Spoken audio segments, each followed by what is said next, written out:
Hello, and welcome to the Snoozy Scientist. I'm so glad you're here tonight. Wherever you are, this little corner of calm was made for you, a quiet place where science and storytelling can meet, and where curiosity can gently guide you towards sleep. Tonight, we're traveling back 100 million years to the Cretaceous rivers, a time when vast, untamed waterways carved across continents, giving rise to one of the strangest ecosystems our planet has ever known. In what is now the Sahara Desert in Africa, water shaped a landscape unlike anything alive today. Rivers broader than the Mississippi wound their way through tangled forests and endless floodplains, feeding a realm so rich, so violent, and so strange that scientists call it a lost world. These were not ordinary waterways, they were entire worlds unto themselves. Their banks teemed with life, and their depths hid creatures that defied everything we thought we knew about evolution. Fish the size of cars glided through the currents.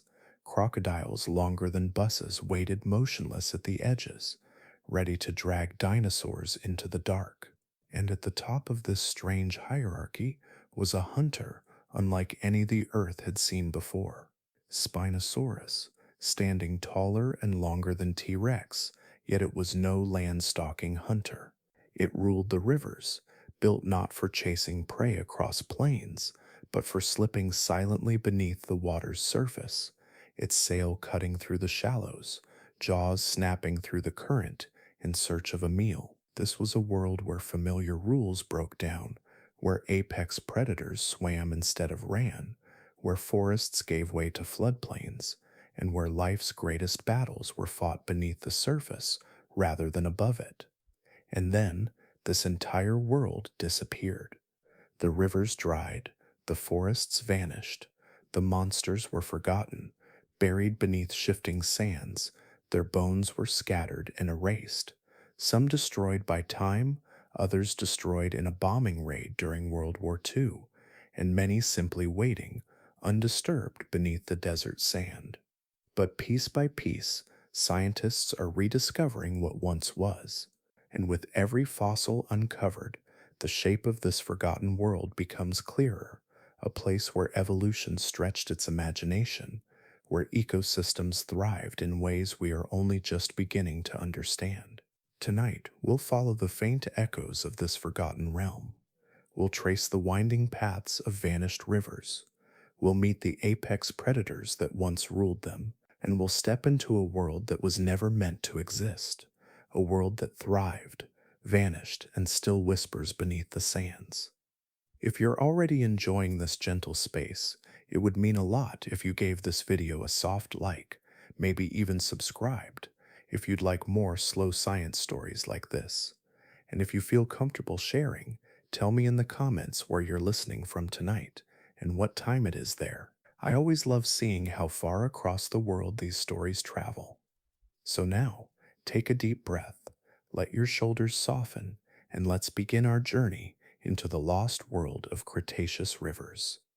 To understand the lost world of the Cretaceous rivers, we must first journey far beyond our own timeline, back to a version of Earth so transformed that it feels like another planet altogether.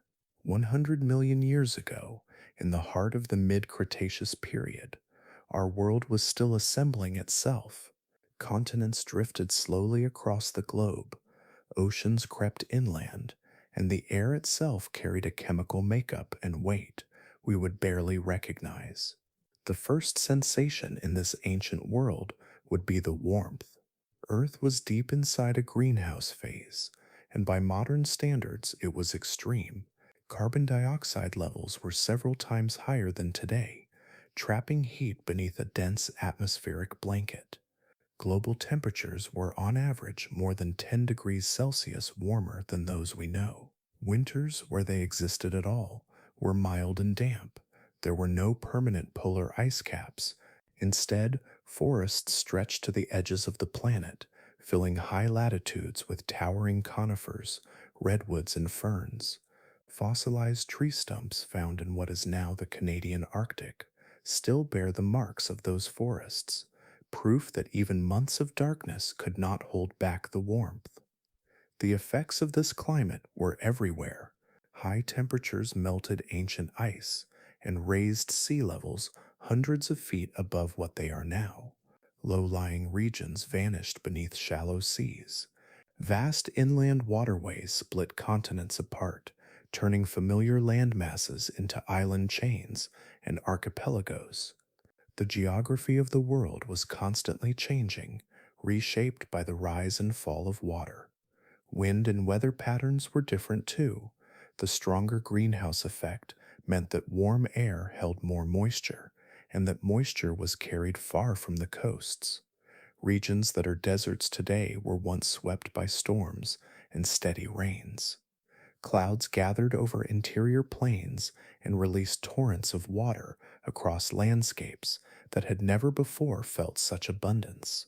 This global circulation system meant that much of the planet remained green and fertile, even far from the shorelines. The land itself was also on the move.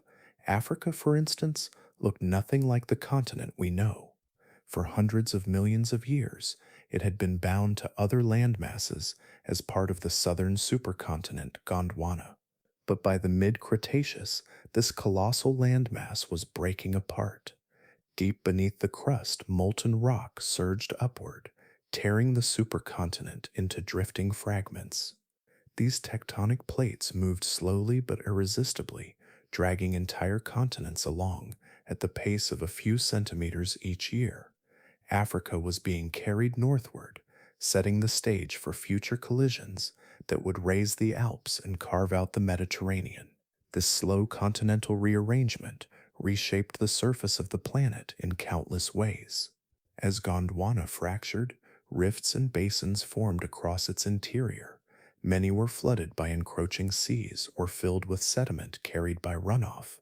Some became the foundations of future deserts or mountain belts, and as continents shifted position, their climate belts shifted too. Africa's journey northward brought it deeper into the path of tropical winds and monsoon systems, intensifying its seasonal rains and shaping the environments that would emerge there. The combined force of these changes produced a planet bursting with ecological diversity. New coastlines appeared where seas advanced. Warm, shallow waters teemed with plankton and ammonites. Inland plains, nourished by heavy rainfall, became blanketed with dense plant life. Flowering plants, still relatively new to Earth, began to spread quickly, transforming ecosystems and paving the way for new kinds of insect pollinators.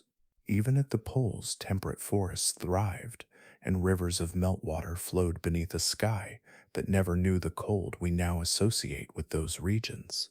It is difficult to picture such a world when we look at our planet today.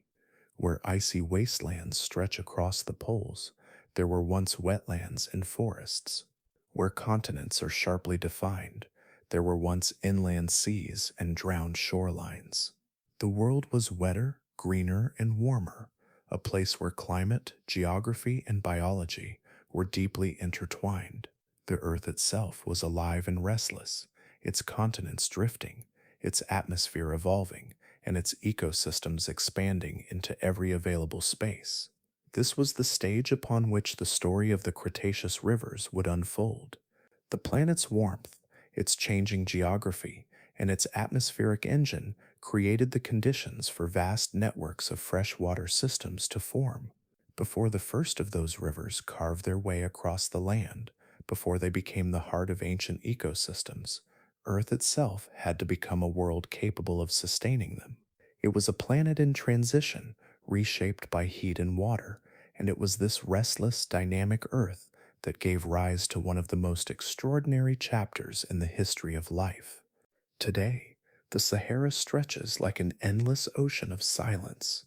Wind shapes its surface into golden waves that shift and collapse like tides, and the sun scorches the land until the air itself seems to shimmer. It is a place defined by absence of water, of shade, of anything soft or green. Yet, hidden beneath this emptiness is a record of a world that once was. Long before this land became a desert, it was alive with water and dense with life. Rivers once cut through its heart, lakes spread like inland seas, and whole ecosystems flourished in places that now see only dust and wind. The memory of that vanished world is etched into the land itself. Across northern Africa, satellite images reveal the faint outlines of river channels buried beneath the sand. Some stretch for hundreds of kilometers, their winding paths preserved like ghostly scars from a wetter age.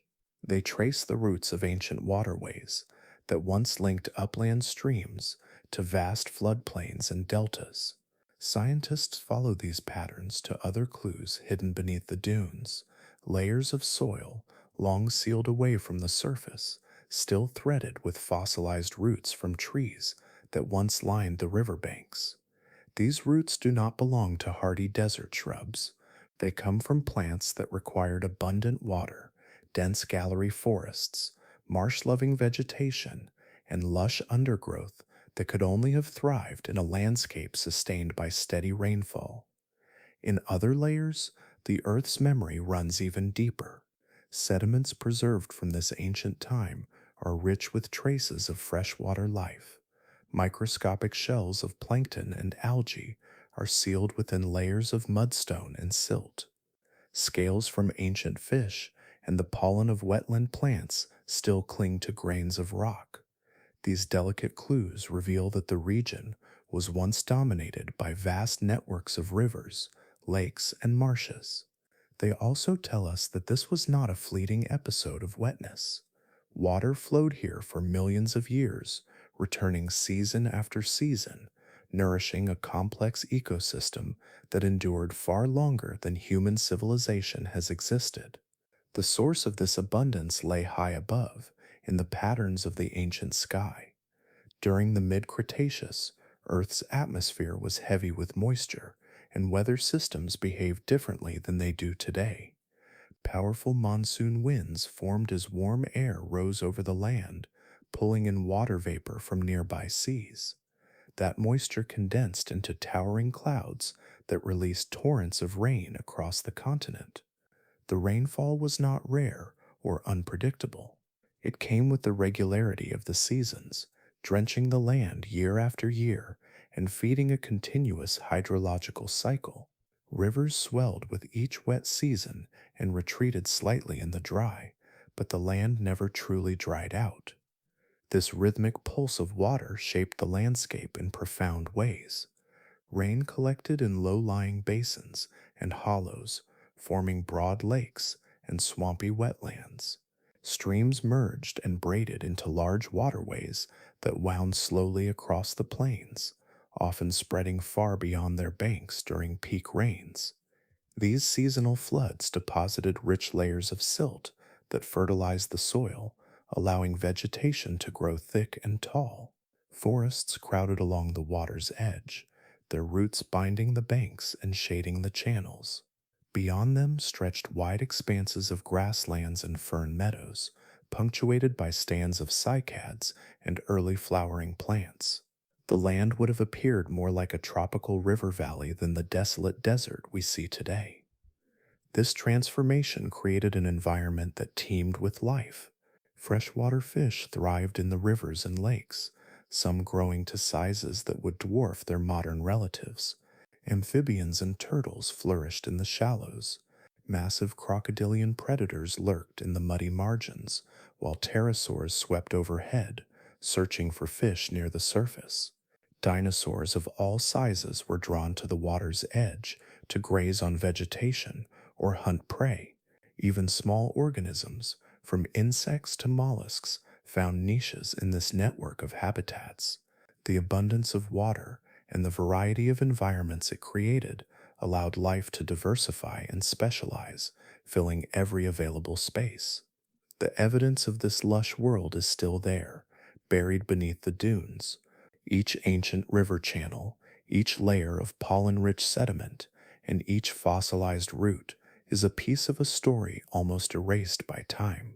Together they tell us that the Sahara was once a place of renewal, where rains returned with the seasons and water shaped everything it touched. It was a land where wetlands stretched for hundreds of kilometers, where forests rose along forgotten banks, and where life thrived in forms both familiar and strange.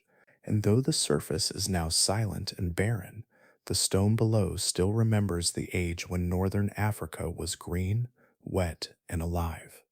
By the time the rivers of the mid-Cretaceous carved their way across the land, they were already immense, complex systems that pulsed through the landscape like arteries through a living body.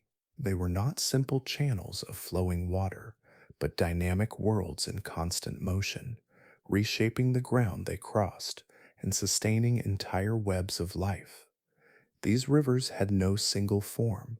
They shifted, split, and braided across the plains, spreading their influence far beyond the banks visible from the surface.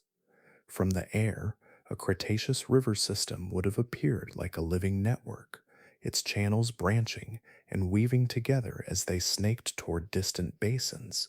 Many of them were braided rivers, formed when powerful currents carried heavy loads of silt and sand downstream. As the flow slowed or shifted, sediments piled up and split the water into many smaller threads, which rejoined and separated again and again. These channels were never fixed. A flood in one season might erase an old path, while the next would carve a new one, creating a shifting, tangled web of waterways that rewrote the land's surface year after year.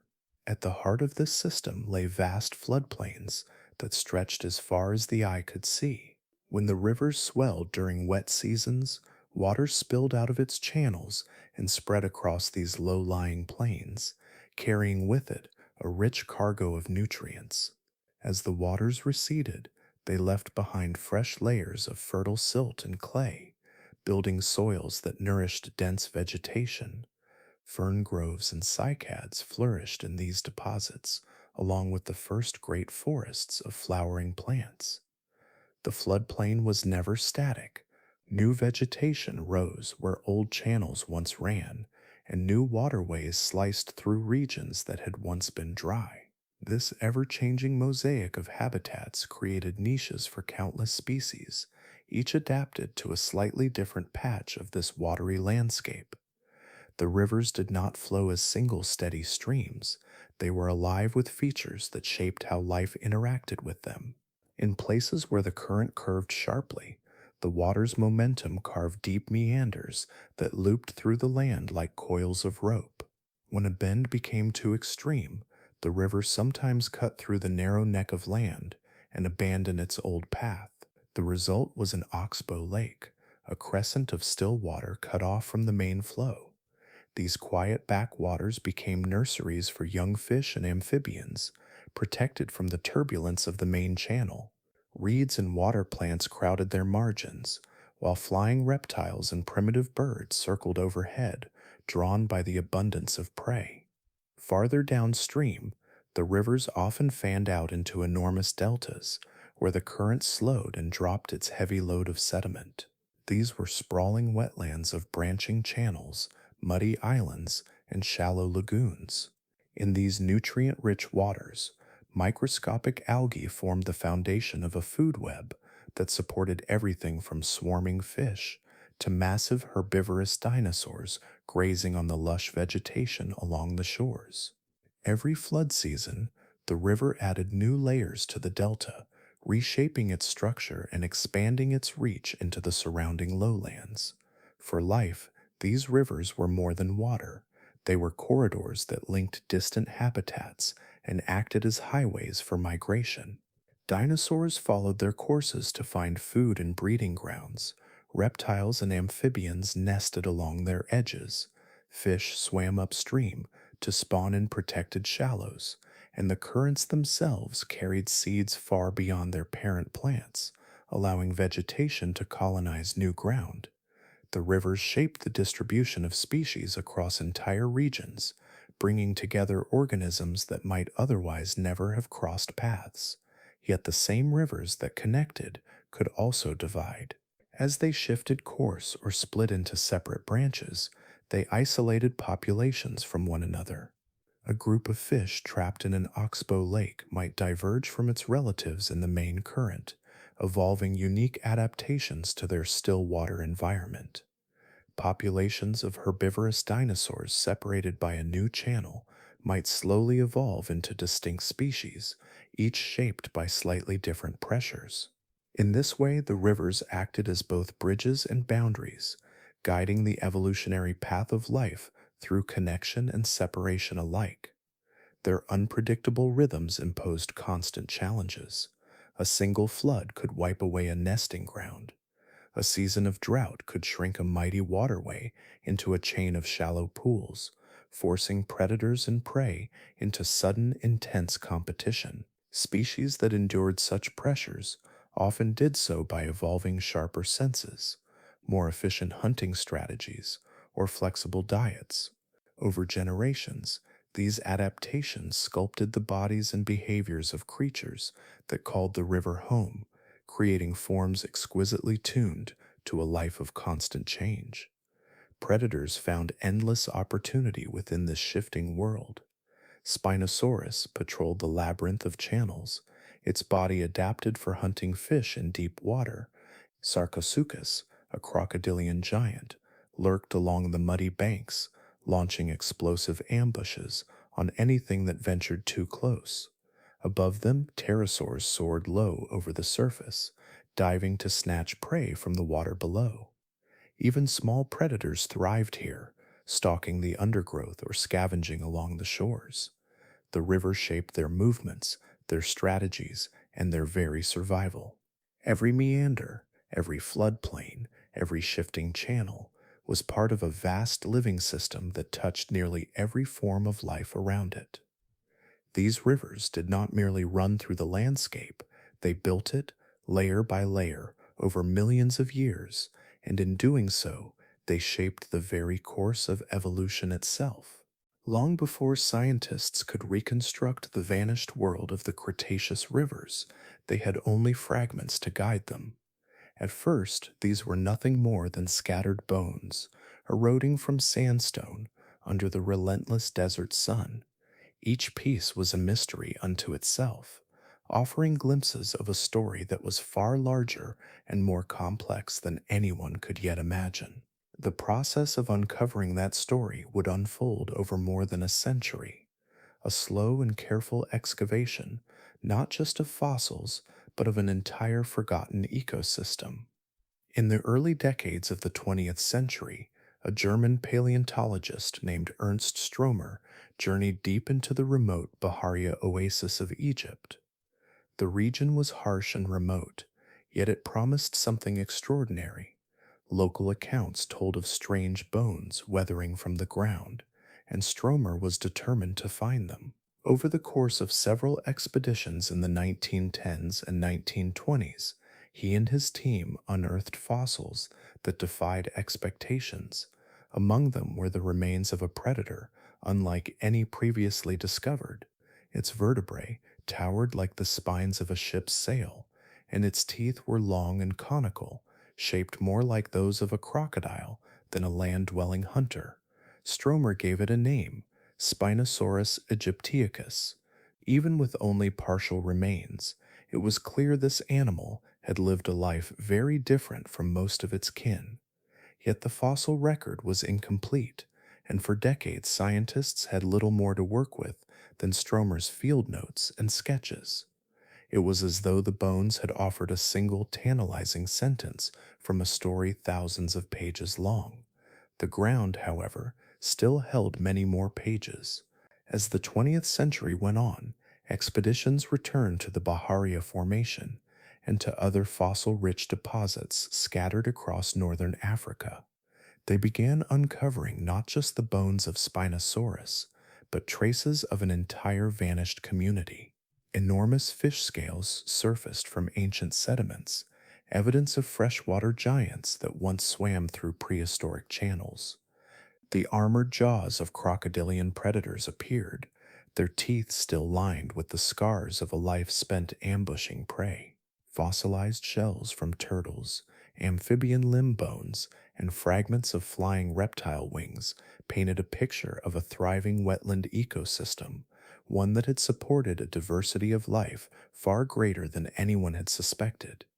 Each discovery hinted at a larger story.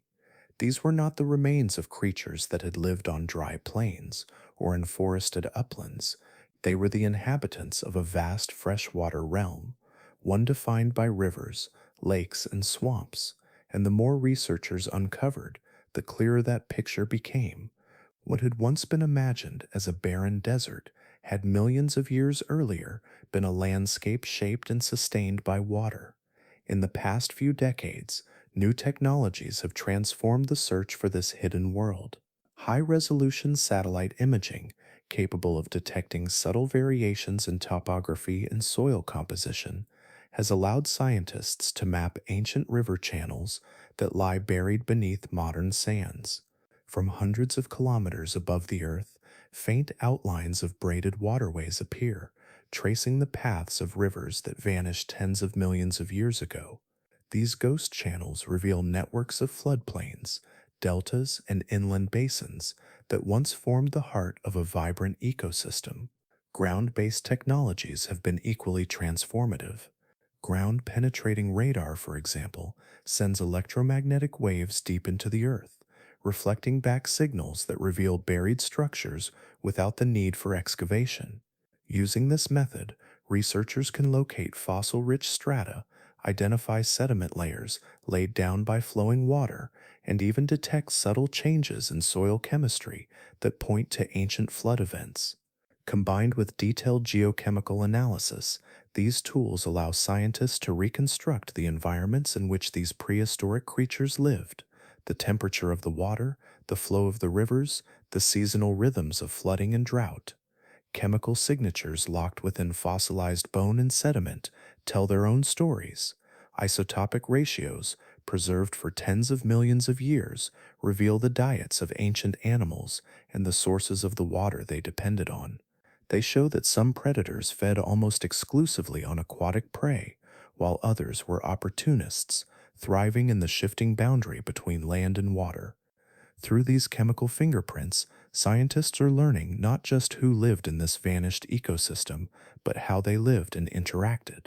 All of these discoveries have fundamentally reshaped our understanding of the Cretaceous world.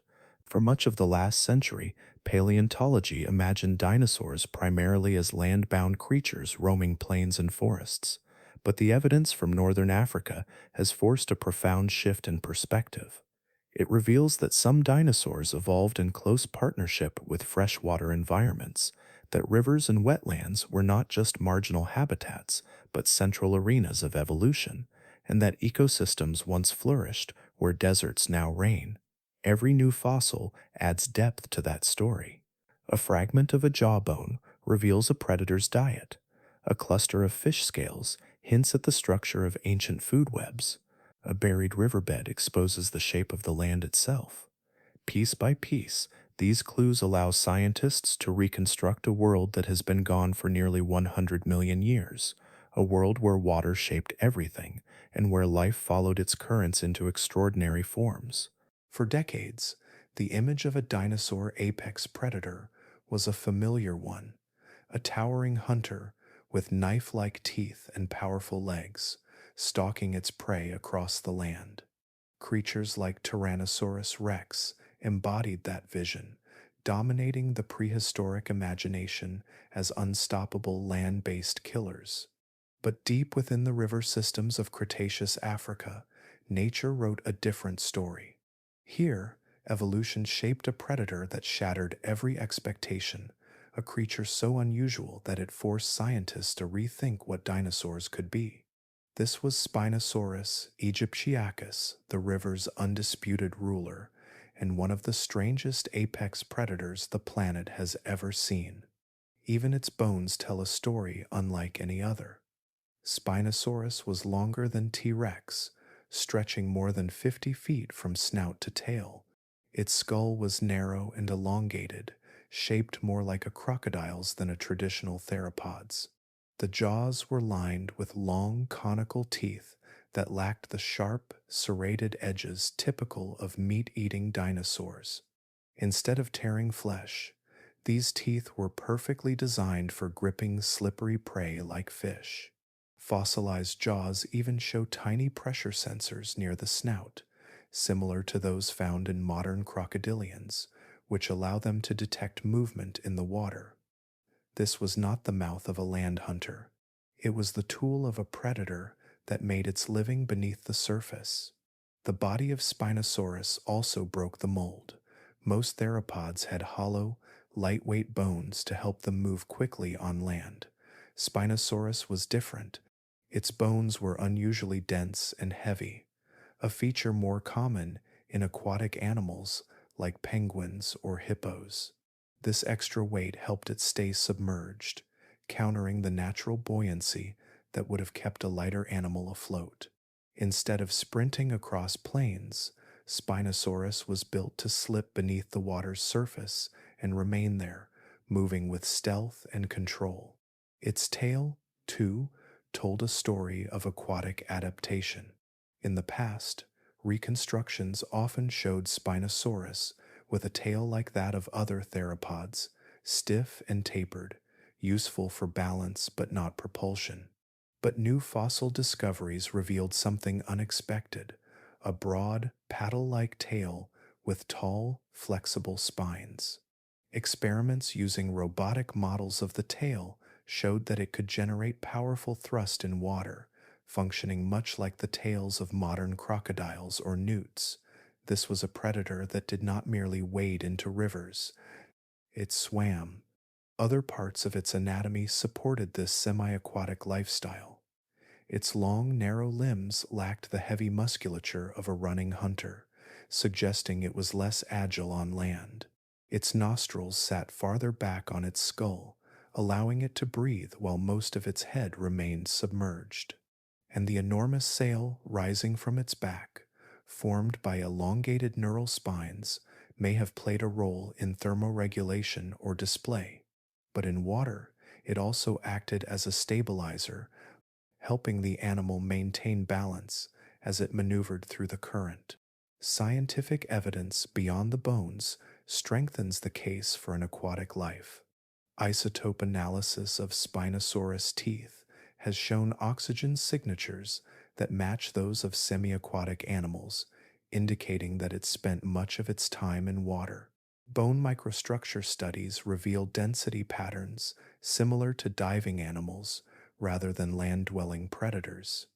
Combined with biomechanical models of its tail and limbs, the picture becomes clear. Spinosaurus was not just capable of swimming, it was specialized for it. This specialization transformed how scientists understand apex predators. Before Spinosaurus, the idea of a dinosaur ruling the waterways seemed far-fetched. Dinosaurs were land dwellers, while the aquatic realms were dominated by marine reptiles like plesiosaurs and mosasaurs. But Spinosaurus blurred that boundary.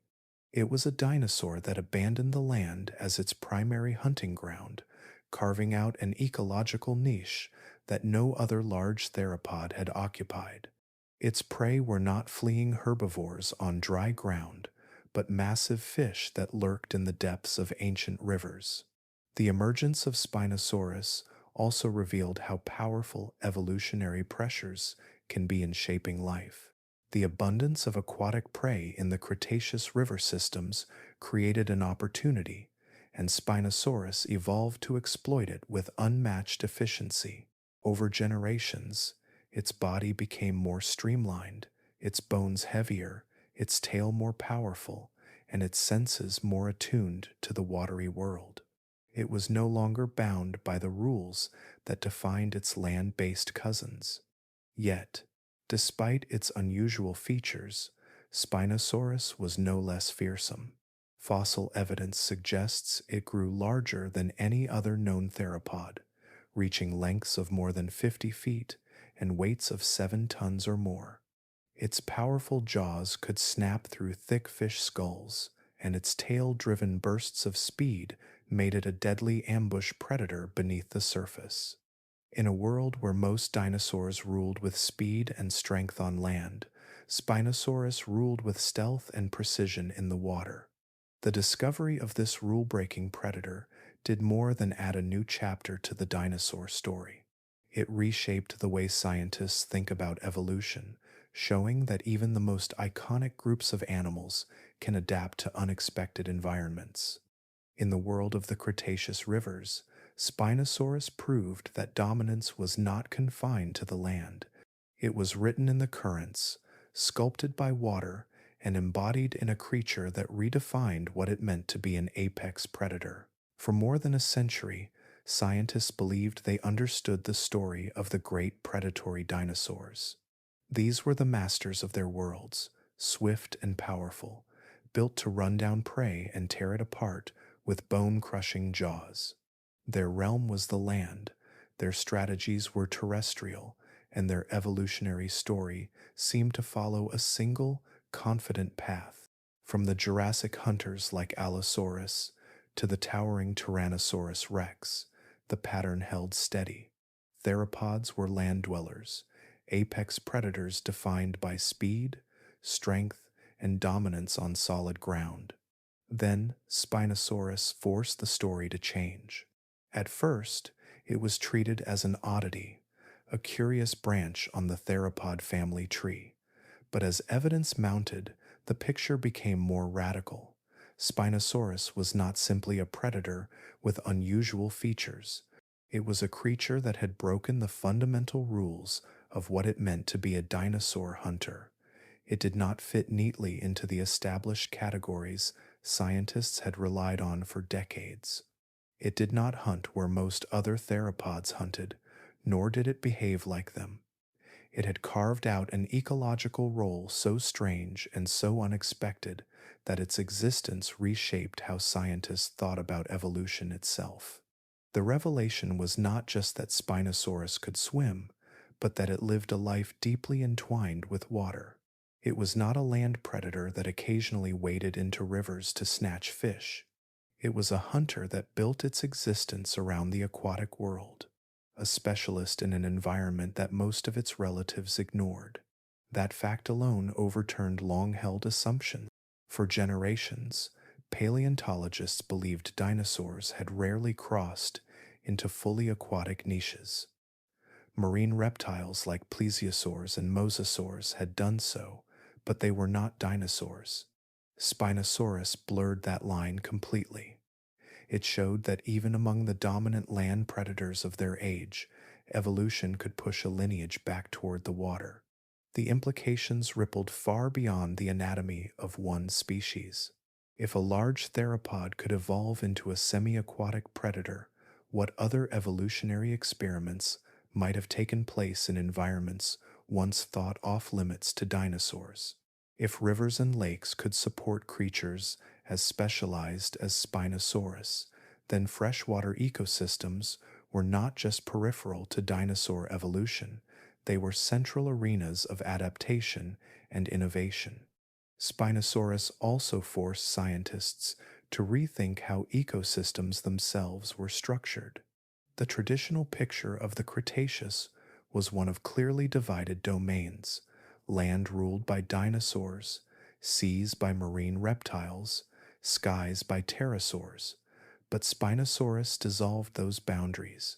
It showed that ecosystems were not static compartments, but dynamic, interconnected systems where evolutionary pressures could pull species into new roles. Rivers were not merely borders between terrestrial and aquatic worlds. They were bridges, and in some cases, they became the heart of evolutionary change. This perspective changed how paleontologists interpreted other fossils too. Teeth once dismissed as belonging to crocodiles were re-examined and sometimes reassigned. Fossilized prey remains were reconsidered in light of a predator that hunted differently.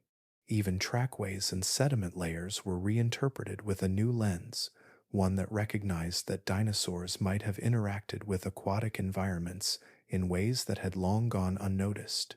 The evolutionary story of Spinosaurus also revealed a deeper truth about adaptation. Evolution is not a straight line toward a predetermined goal. It is an ongoing experiment, a response to shifting opportunities and pressures. In the river-rich landscapes of mid-Cretaceous Africa, there was a wealth of prey beneath the water's surface. Most theropods ignored it, competing with each other for terrestrial herbivores. But Spinosaurus ventured into that unclaimed realm, and over millions of years, natural selection shaped it into a predator uniquely suited to that environment.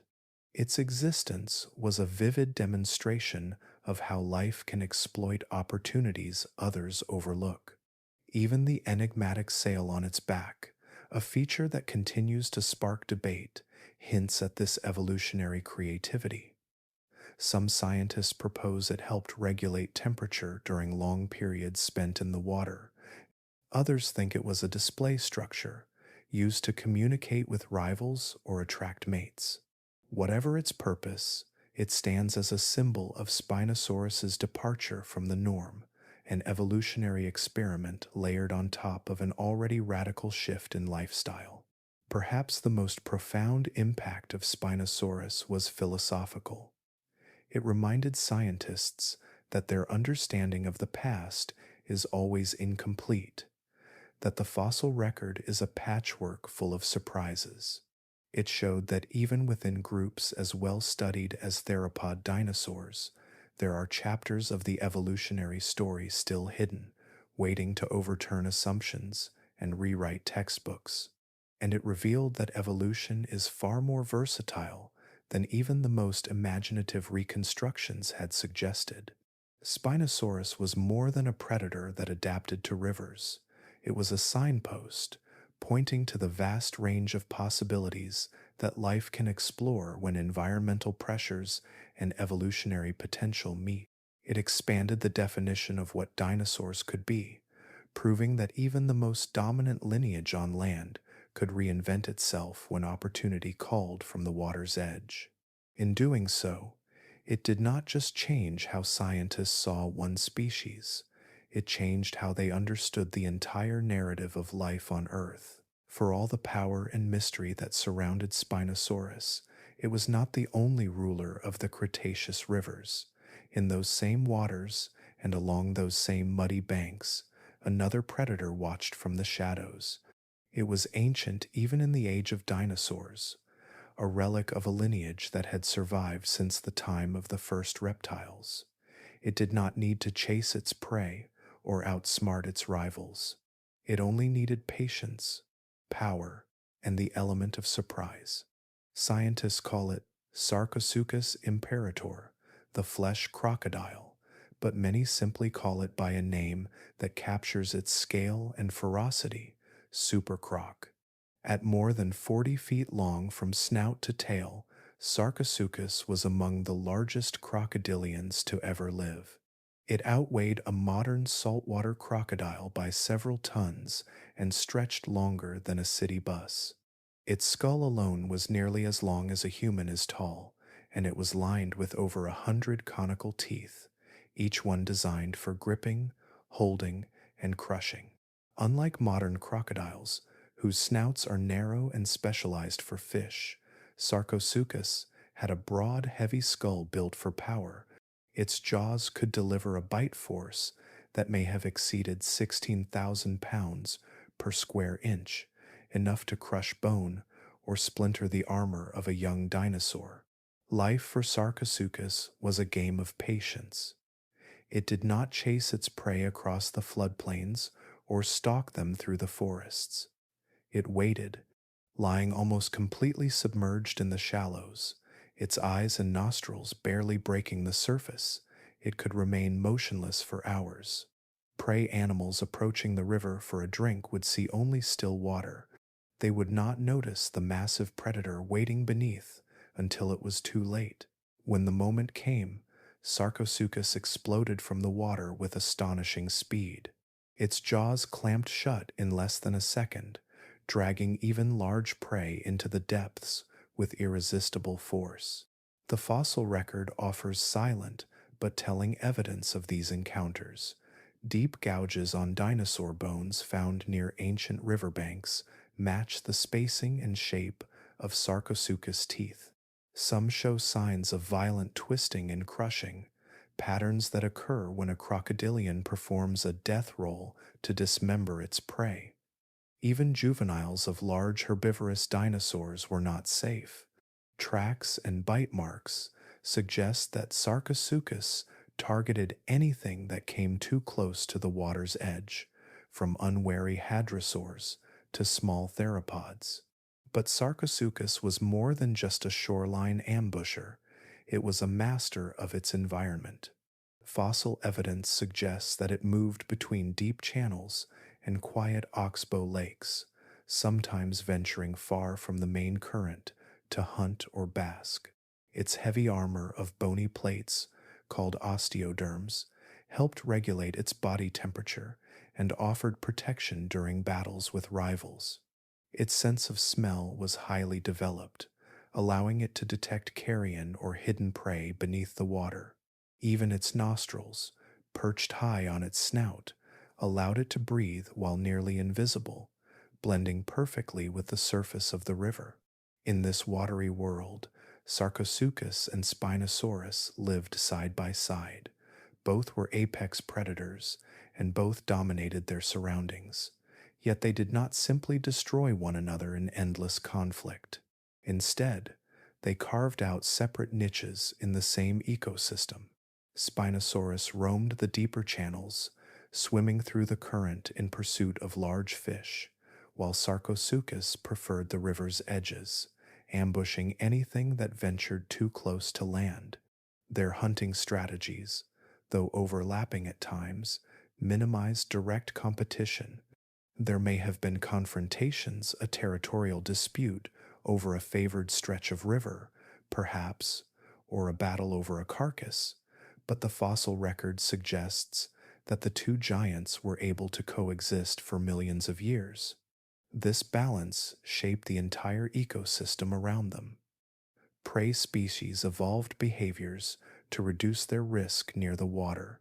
Herds may have developed strategies to approach rivers in coordinated groups, while young dinosaurs learned to stay far from the edges. Even the fish populations were likely influenced by the presence of these apex hunters, with smaller species seeking refuge in shallow areas and larger ones developing defensive behaviors or migration patterns. The presence of Sarcosuchus also influenced other predators. Smaller crocodilians and aquatic reptiles may have been forced into less desirable habitats, while opportunistic scavengers followed behind, feeding on the remains of its kills. In this way, the giant crocodile did more than hunt, it shaped the flow of life around it. The rise of Sarcosuchus is a testament to the success of its lineage. Crocodilians are among the most ancient of Earth's predators, their basic body plan largely unchanged for more than 200 million years. But Sarcosuchus took that design to an extreme. It was the embodiment of brute strength and patience, a hunter that relied not on speed or cunning, but on perfect timing and overwhelming force. And in the river systems of Cretaceous Africa, this strategy worked. For millions of years, Sarcosuchus reigned alongside Spinosaurus, two very different predators ruling the same watery kingdom. One was sleek, specialized, and adapted to chase prey through the current. The other was ancient, armored, and built to strike from stillness. Together, they defined the rivers as places of danger and power, where life and death were decided in an instant, and even the mightiest dinosaurs had reason to fear the water's edge. Beneath the surface of the Cretaceous rivers, hidden from the sunlit world above, life followed a slower and older rhythm. The water here moved gently, carrying fine silt and drifting plant matter, and in its dim depths, a parallel kingdom thrived. It was a world of giants, yet these were not dinosaurs or reptiles. They were ancient fish, relics of lineages that stretched back hundreds of millions of years, creatures that had weathered mass extinctions and shifting continents to dominate this underwater realm. And they were not just passengers in the ecosystem, they were architects of it, shaping its structure, its rhythms, and even the evolution of the predators that depended on them. One of the titans of this world was Mawsonia, a colossal coelacanth unlike anything alive today. Modern coelacanths are deep-sea curiosities, rarely glimpsed and modest in size. But Mawsonia was a heavyweight of freshwater life. It grew longer than a small car and weighed as much as several adult humans, its broad-lobed fins capable of slow, deliberate movements that allowed it to hover with uncanny precision in the current.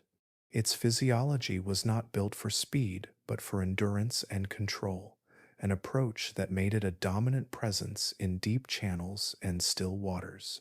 Fossil evidence, from massive vertebrae to reinforced skull bones, hints at the sheer power contained within its body. These adaptations were not for chasing prey, but for outlasting threats, enduring environmental changes, and asserting its place at the top of the aquatic food web. If Mawsonia represented power through patience, Onchopristes was its opposite, a specialist forged by motion. Superficially similar to a modern sawfish, this creature could reach lengths of over 20 feet, and its most striking feature was the elongated rostrum lined with sharp, tooth-like denticles. It was a multi-purpose tool, not just for striking prey, but also for sensing vibrations, stirring the muddy riverbed to flush out hidden animals, and even parrying attacks. Paleontologists have found its rostral spines scattered widely across Cretaceous sediments, sometimes embedded in the bones of other animals. Each spine is a signature of its ecological importance, a clue to how it interacted not only with its prey, but with the wider community of the river system. Then there were the giant lungfish, survivors from a lineage that first appeared long before the dinosaurs. These remarkable creatures, some longer than a person is tall, were living bridges between worlds. Their ability to breathe both air and water allowed them to persist through droughts that might have wiped out other species. They could burrow into the riverbed and enter a state of suspended life until rains returned, reawakening when the floodplains filled again. This resilience made them a stabilizing force in a constantly changing environment. During wet seasons, they thrived as active predators and scavengers. During dry ones, they persisted as dormant seeds of future ecosystems, ready to repopulate once conditions improved. These aquatic giants were more than isolated curiosities. Their presence shaped everything around them, driving the evolution of predators and influencing the behavior of smaller species. The sheer size and abundance of fish like Mawsonia and Onchopristis created an enormous reservoir of energy within the food web, one that sustained crocodilians, reptiles, and even large theropods. Predators that could exploit this resource had an evolutionary advantage, and many evolved accordingly. The elongated snouts and specialized teeth of certain dinosaurs, the sensitive pressure-sensing organs of aquatic hunters, and even the stealth strategies of crocodilians all trace part of their evolutionary story to the presence of these fish. But evolution is never a one-way street. As predators adapted, so did the giants below. The heavy, plate-like scales of Mawsonia offered protection against bites, making it harder for attackers to penetrate. Onchopristis, with its agile swimming and formidable rostrum, could evade capture or even inflict injuries on would-be hunters. Lungfish, by shifting their life cycles in sync with seasonal changes, could vanish into the mud when conditions became dangerous, reappearing only when waters returned. Each adaptation by a predator was matched by a counter-adaptation from its prey, creating a slow, intricate evolutionary arms race that stretched over millions of years. The fossil record, preserves glimpses of this dynamic world. In ancient river sediments, paleontologists have unearthed vertebrae the size of dinner plates, rostral spines scattered like teeth after a struggle, and fossilized bite marks etched into scales hardened over millennia. These are not just remnants of individual animals, but traces of a vast ecological machine, evidence of how life in the rivers was shaped by tension and balance. Some fossil beds contain far more fish remains than dinosaur bones, a sign that these waters were overflowing with biomass.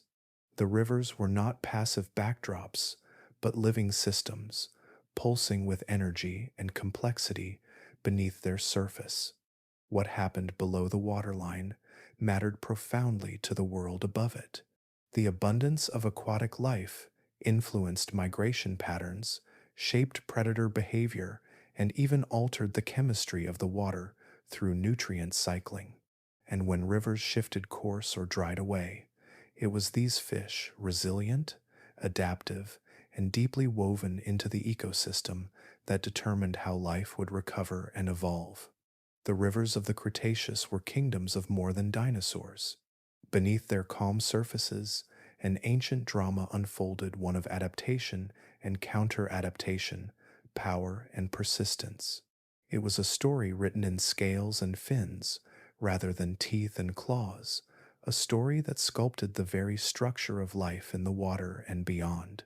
Even millions of years after their disappearance, the bones of these giants still speak, telling of a hidden world that shaped evolution from below. The world of the Cretaceous rivers was not only a realm of giants lurking beneath the water or stalking along the muddy banks.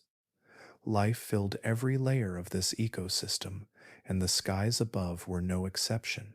While the currents churned below and shadows waited along the shore, the air itself was alive with movement.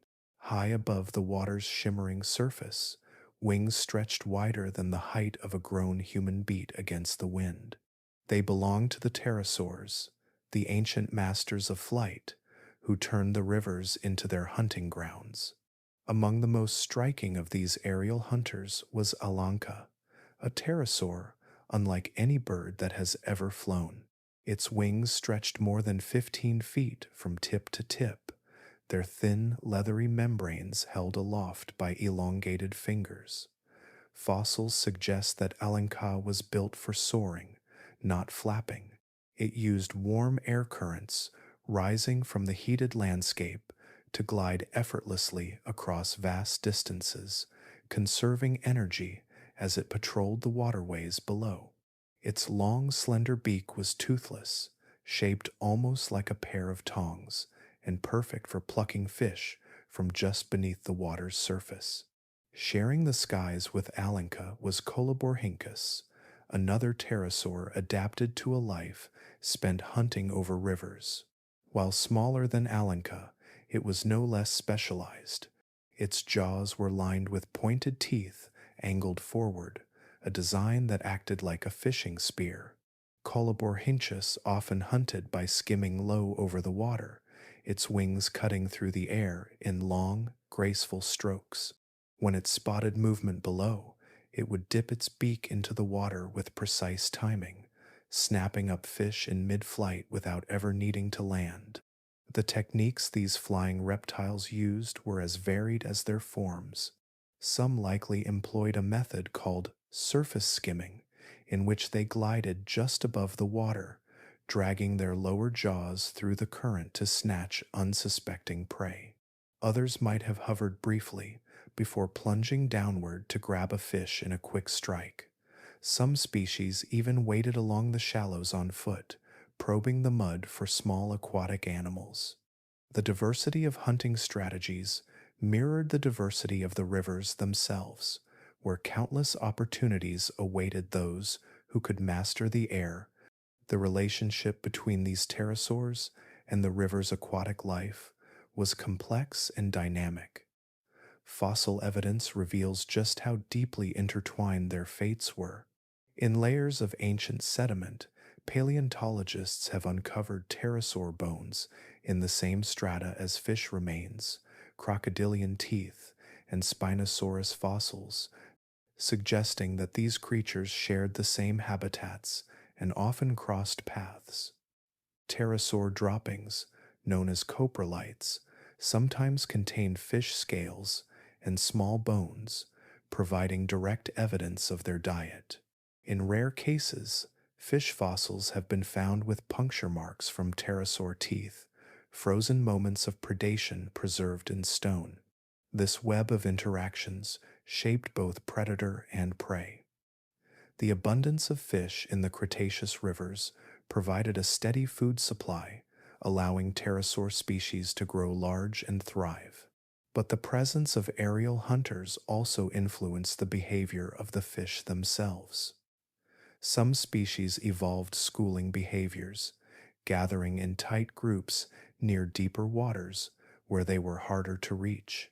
Others may have shifted their activity to different times of day, rising closer to the surface only when the skies were empty. The aerial hunters were not without their own dangers.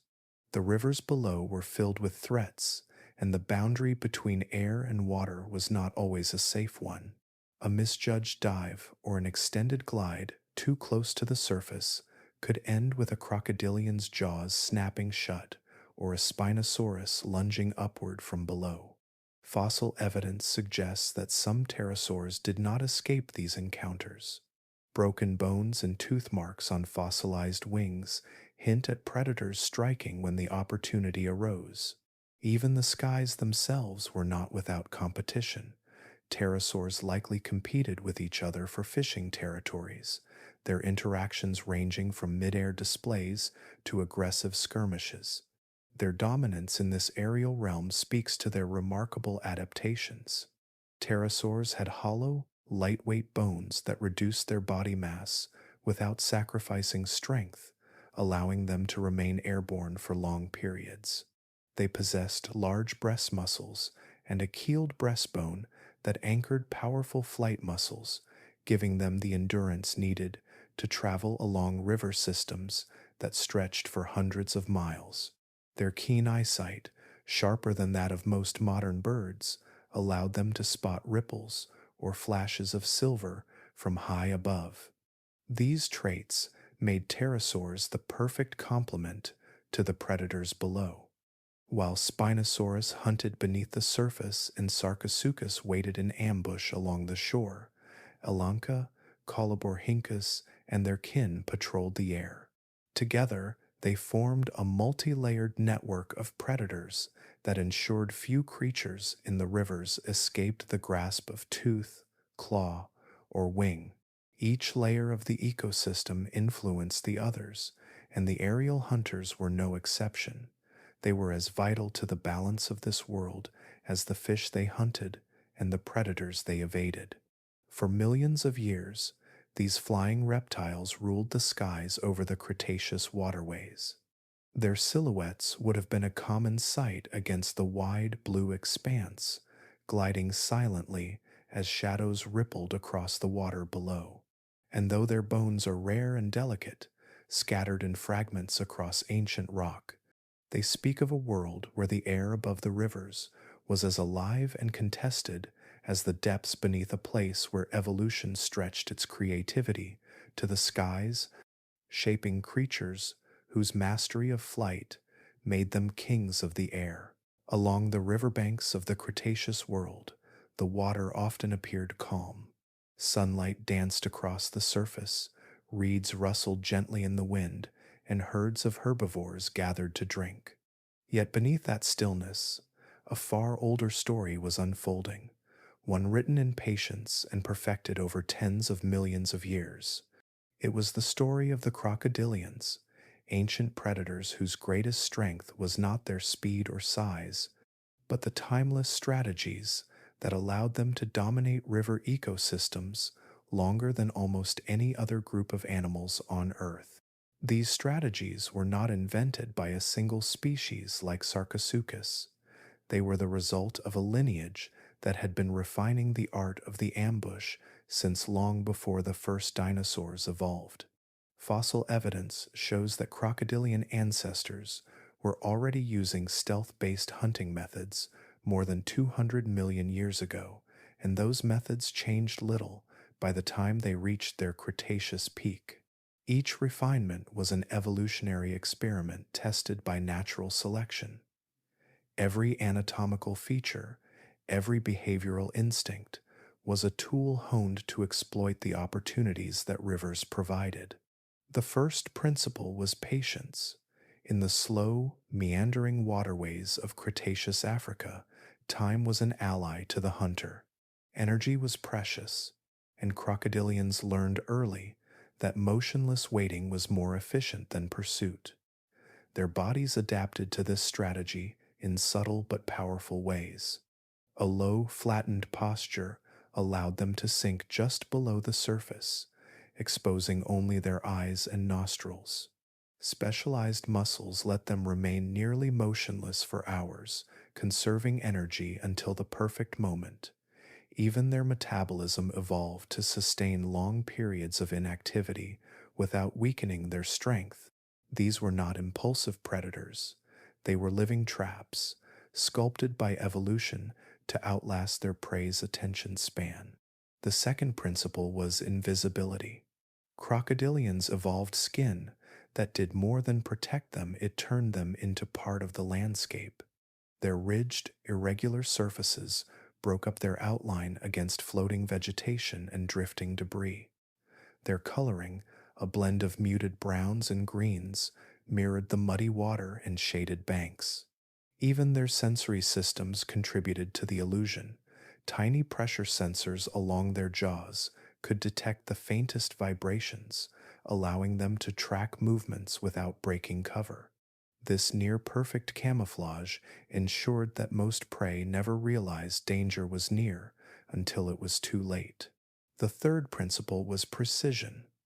When the moment to strike arrived, every muscle, bone, and tendon worked in concert.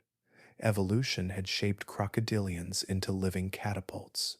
Their tails, flattened into muscular paddles, could propel them forward with startling acceleration. Their jaws, lined with interlocking teeth, were not just weapons but traps, designed to grip and hold. And once the prey was secured, their entire bodies became tools of disassembly.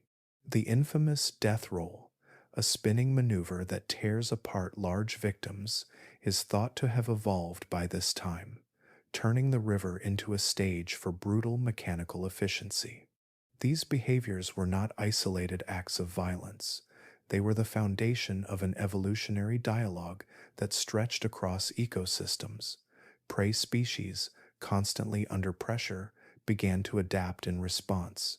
Fossil evidence suggests that many herbivorous dinosaurs developed longer necks, allowing them to drink from a distance without exposing their bodies to attack. Some evolved social strategies, approaching water in groups and forming protective circles around their young. Others altered their migration patterns, visiting rivers only during certain seasons when water levels offered safer conditions. Even fish, shaped by millions of years of predation, evolved faster reflexes and tighter schools to reduce the odds of capture. The crocodilians adapted in turn. Their sensory systems became more refined, their strikes more calculated.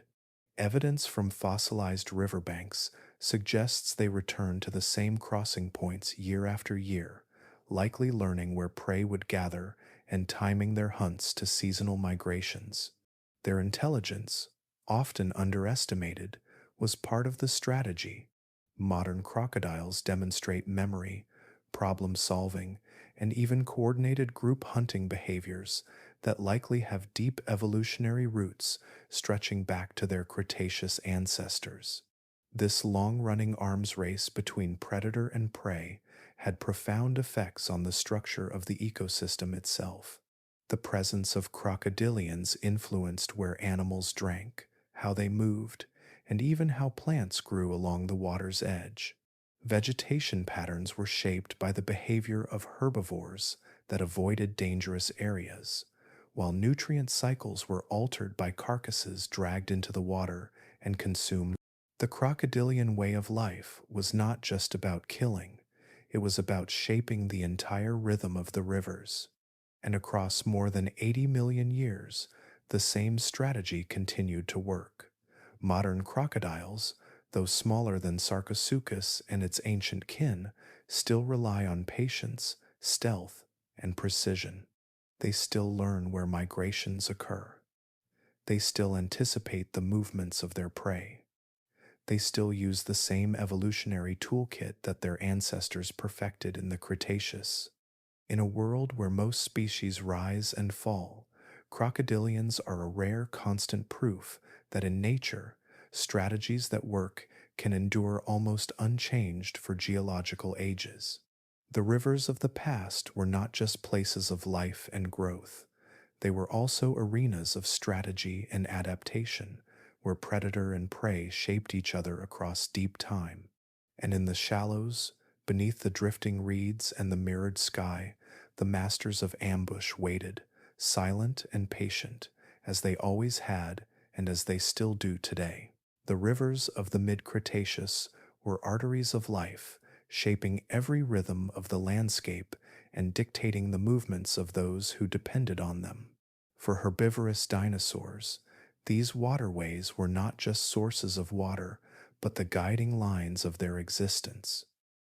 They determined where herds traveled, when they gathered, and how they lived their days.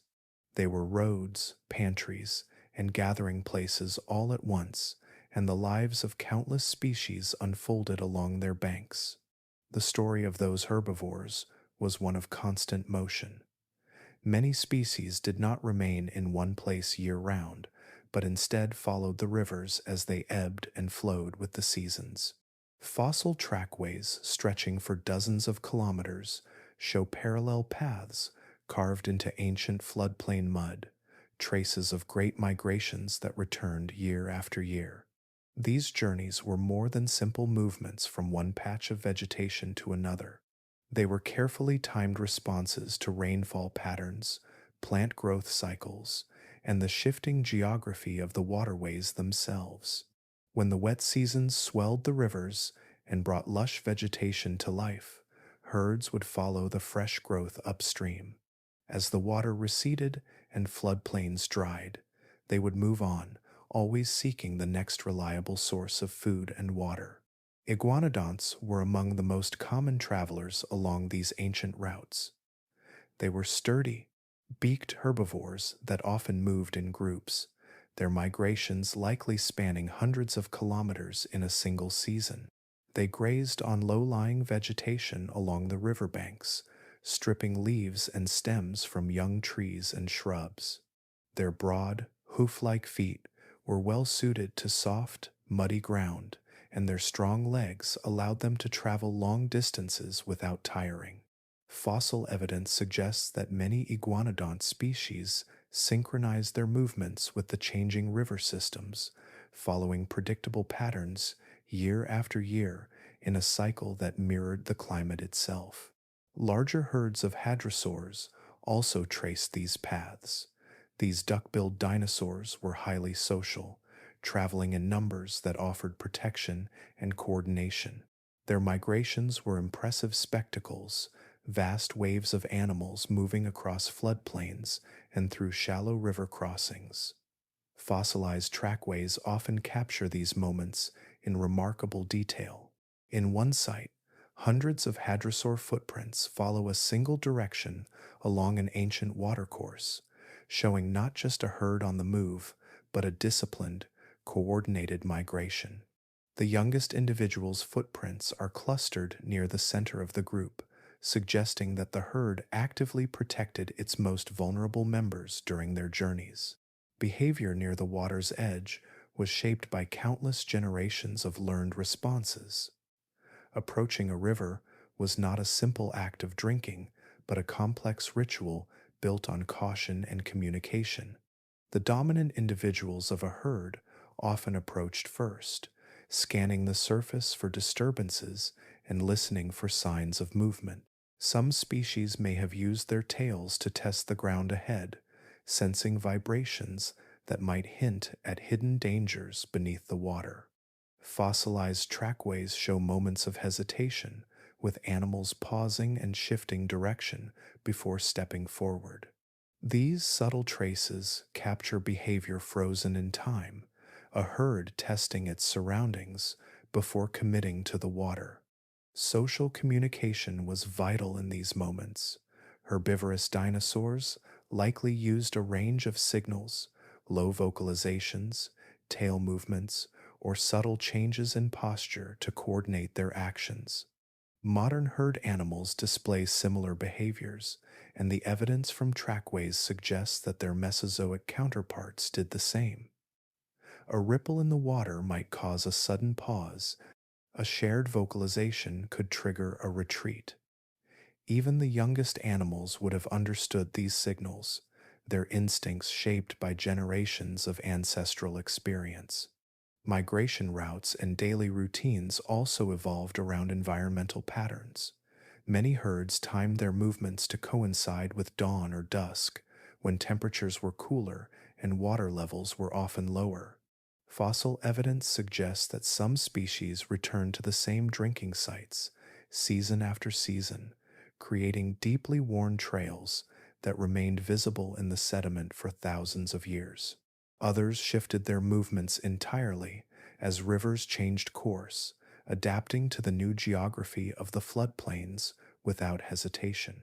These behaviors were flexible but not random, reflecting a deep understanding of the rhythms of the landscape. Nesting behavior offers another glimpse into how deeply the rivers shaped herbivore lives. Paleontologists have discovered fossilized nests not far from ancient waterways, suggesting that some species deliberately built their nests close to water sources. The reasons for this were practical. Soft, moist soils were easier to dig into, and abundant plant life provided nesting material and food for hatchlings. The proximity also meant that young dinosaurs could access water soon after hatching, an essential advantage in a world where survival depended on mobility. Even young dinosaurs participated in these water-driven cycles. Hatchlings likely learned migration routes by following older individuals, imprinting the patterns of movement into their own behavior.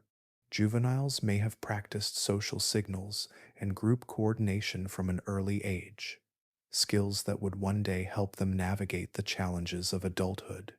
Fossilized footprints show smaller tracks weaving between larger ones, evidence of this multi-generational movement woven into the fabric of the herd.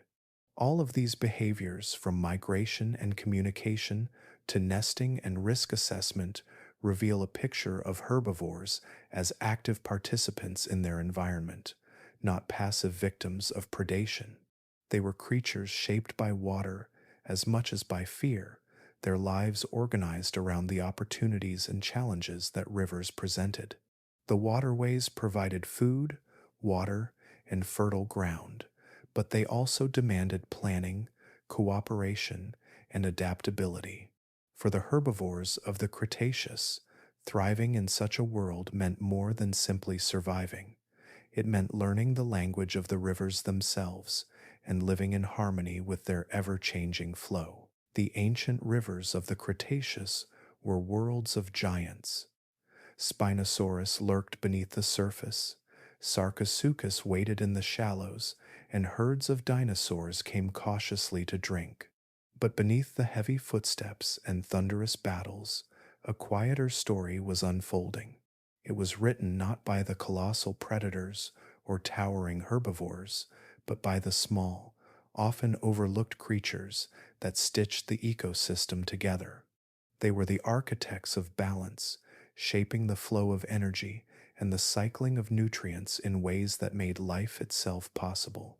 Amphibians were among the most important of these silent workers. Descendants of some of Earth's earliest land animals, they thrived along the margins of the rivers. Fossil evidence reveals a surprising diversity of frogs and salamanders in the Cretaceous wetlands, ranging from species no larger than a human thumb to others nearly the length of a modern cat. They spent their lives moving between water and land, breeding in shallow pools and feeding in damp soil. In doing so, they acted as living bridges between two worlds, transferring energy from aquatic environments to terrestrial ones and back again. Tadpoles grazed on algae, helping to control blooms that could have choked the waterways. Adult amphibians devoured insects and small invertebrates, keeping their populations in check and passing that energy up the food chain when they themselves became prey. Turtles, too, played a vital role in these ecosystems. The rivers were home to a variety of species, from small, soft shelled hunters to massive, slow moving giants with shells longer than a human is tall. Some were fully aquatic, gliding through the water in search of fish or carrion. Others lived more amphibious lives, basking on sunlit sandbars before slipping into the current to feed on plants and small animals. Their diet made them key recyclers of nutrients. By consuming decaying matter, they helped break down organic material and return it to the environment, fertilizing the floodplains and sustaining plant life that in turn supported vast herds of herbivores. Their shells, often preserved as fossils in ancient sediments, are among the most common remains found in these ancient riverbeds, a testament to their abundance and importance. Among the smallest but most influential inhabitants were the tiny invertebrates that filled every corner of the river system. In the shallows, swarms of crustaceans and insect larvae filtered nutrients from the water. Worms tunneled through the sediment, aerating the soil and enriching it with organic matter. Snails scraped algae from rocks, recycling nutrients back into the food web. Though often invisible in the fossil record, their presence can be traced through the fine details preserved in ancient sediments. Layers rich in microscopic shells and exoskeleton fragments speak to their abundance, while traces of burrows reveal their constant activity beneath the riverbed. Predators depended on these small creatures more than they might have realized. Many of the fish that dominated the rivers fed on crustaceans and insect larvae, and those fish, in turn, sustained larger hunters like Spinosaurus and Sarcosuchus. Even terrestrial animals were connected to this chain. Amphibians and small reptiles provided meals for birds and pterosaurs, which were then preyed upon by larger theropods. Without the constant work of the smallest species, the towering giants of the Cretaceous rivers could not have survived. Amber, fossilized tree resin, offers a rare and intimate glimpse into the lives of these tiny builders. Droplets of resin that once dripped from riverside trees have preserved delicate ecosystems in exquisite detail. Inside, scientists have found ancient insects frozen mid-flight, tiny spiders trapped in webs, and grains of pollen still clinging to their legs. These microcosms reveal the complexity of the food web at its smallest scales. Insects pollinated flowering plants, which spread across the floodplains and provided food for herbivores. Those insects also served as prey for amphibians and small reptiles, which in turn fed larger predators. Every level of the ecosystem, from the microscopic to the gigantic, was connected. Microfossils, too, shed light on this hidden world. Layers of river sediment contain countless remains, invisible to the naked eye. Spores from ancient ferns, diatoms that once floated in the water, and tiny crustacean shells no larger than grains of sand. These remnants record the pulse of life in the rivers with remarkable precision, showing how ecosystems responded to changes in climate, water flow, and nutrient availability. They reveal how sudden floods brought bursts of productivity, how dry seasons thinned populations, and how life adapted again and again to a shifting world. The impact of these small creatures extended beyond their immediate surroundings. Their constant activity helped maintain the health of the rivers themselves. By filtering water, recycling nutrients, and aerating sediments, they kept the ecosystem stable and resilient. When they thrived, so did everything else. When their populations declined, the entire system felt the effects. In the grand story of the Cretaceous rivers, it is easy to focus on the monsters that dominated the scene.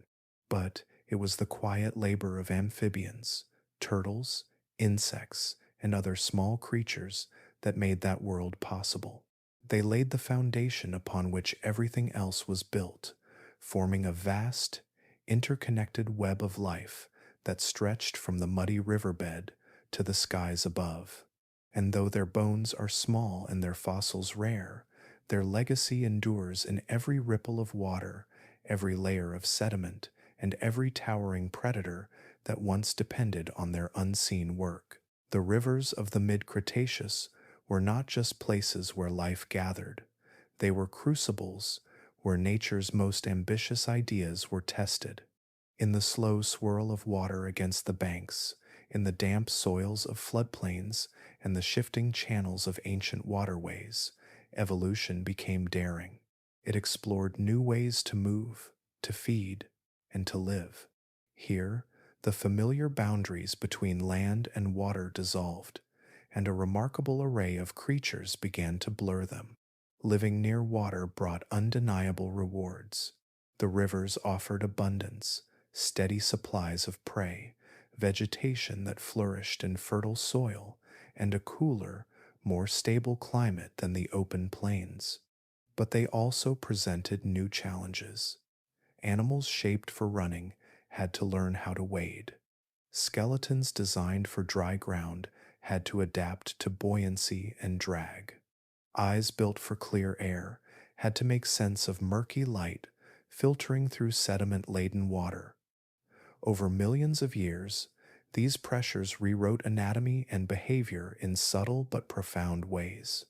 Some of the most intriguing signs of this transformation appear in the fossil record of smaller theropods that lived along the water's edge.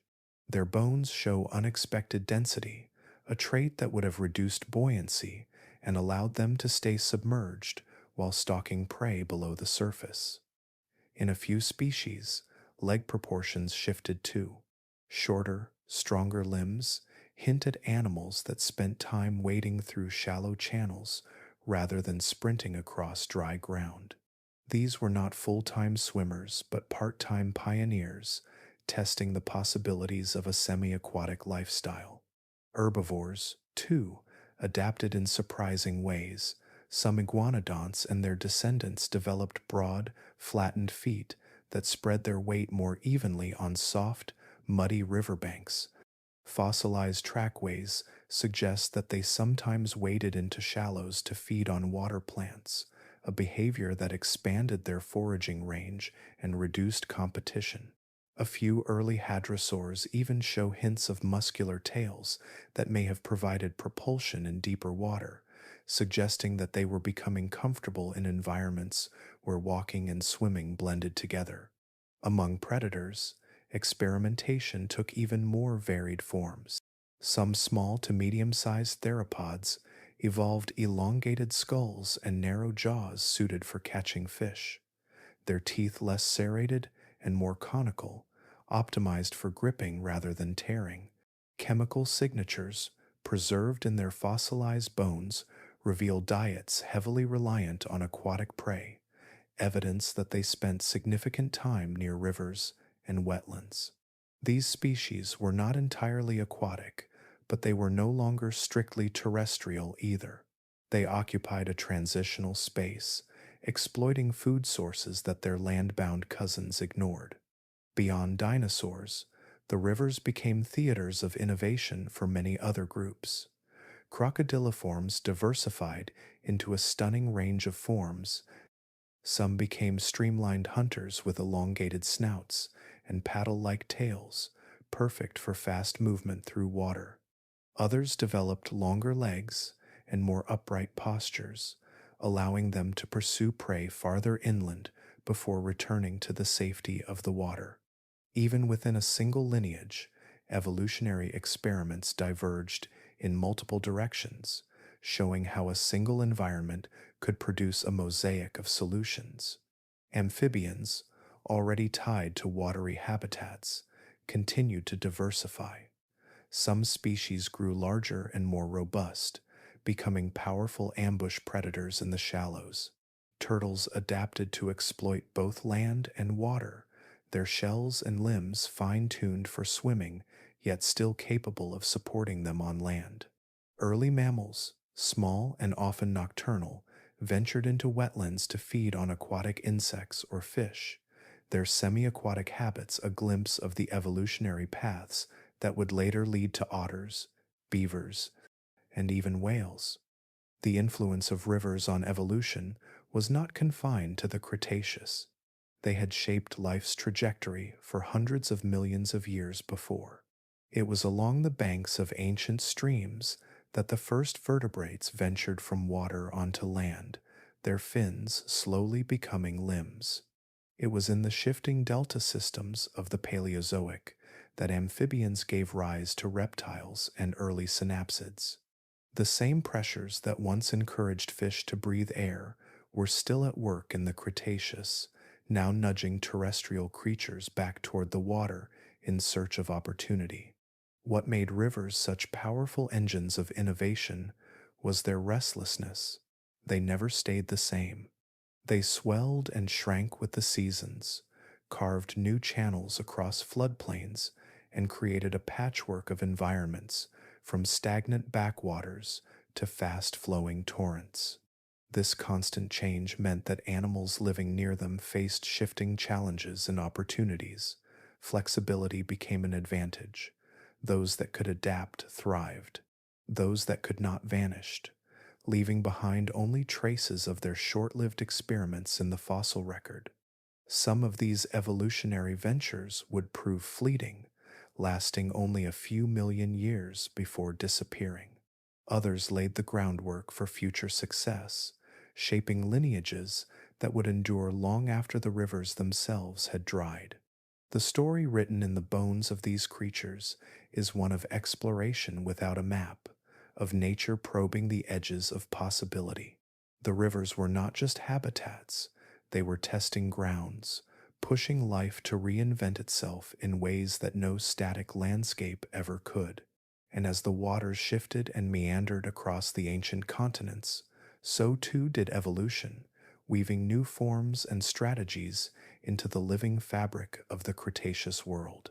Some walked, some swam, and some did both, each shaped by the same force, the unceasing motion of water and the endless creativity it demanded from life. The rivers of the Cretaceous were more than winding threads of water across the land.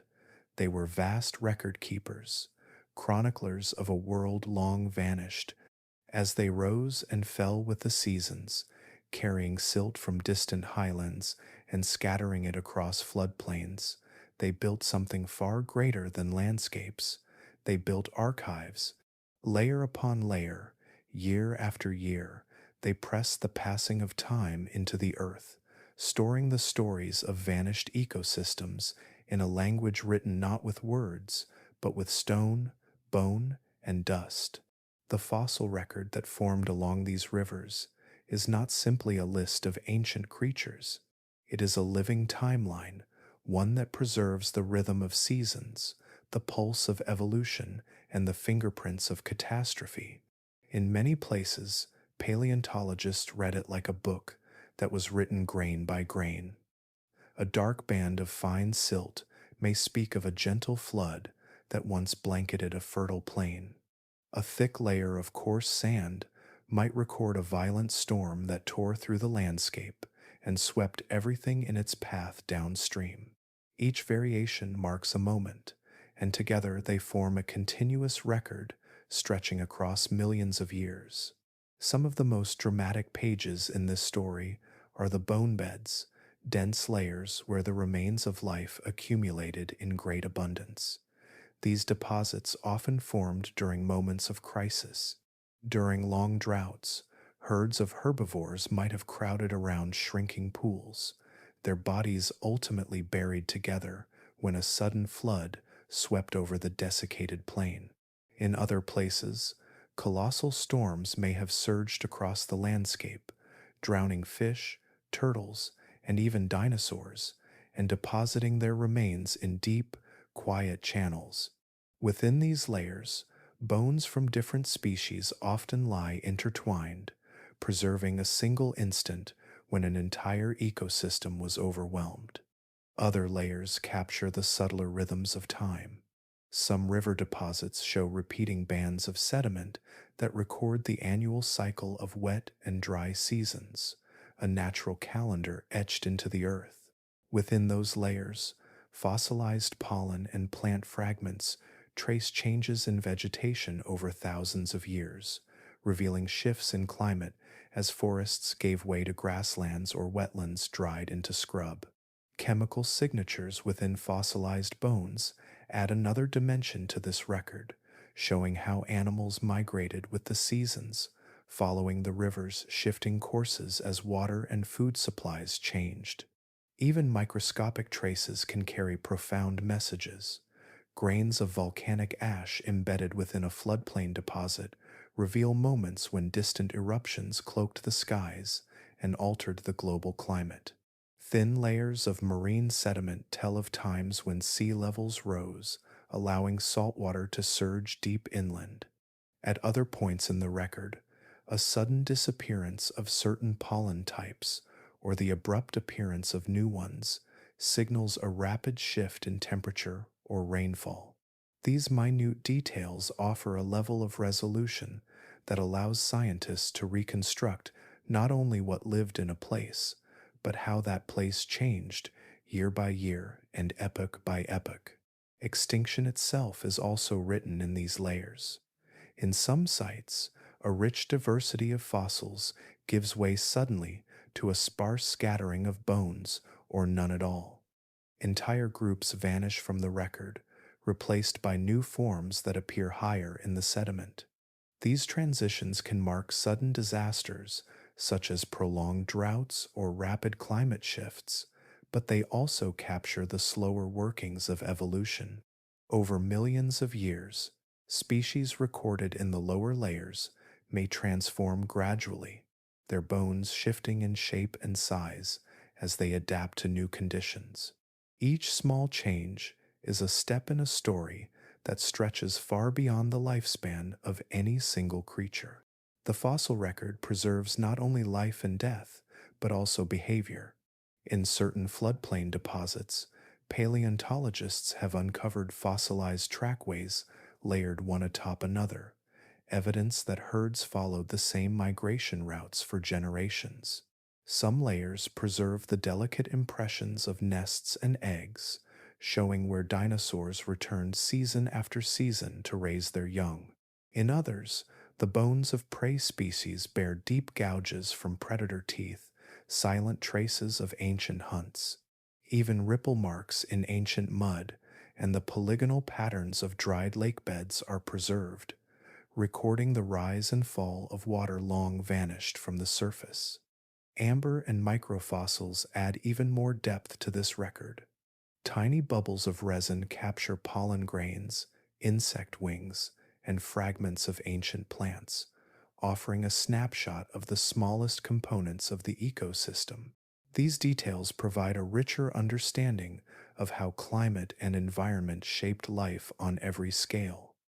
From towering dinosaurs to microscopic algae drifting in the water, all of these clues combine into a powerful narrative machine, one that allows scientists to travel backward through time. A single cross-section of ancient floodplain rock can reveal the rise of a new species, the collapse of an old ecosystem, the arrival of a drought, or the aftermath of a storm. It can show how landscapes shifted, how life adapted, and how entire worlds ended and began again. Each layer is a page in a story that never truly stops being written, a record of water's patient work, turning moments into memory and memory into stone. The rivers of the Cretaceous, were never peaceful kingdoms ruled by a single apex hunter.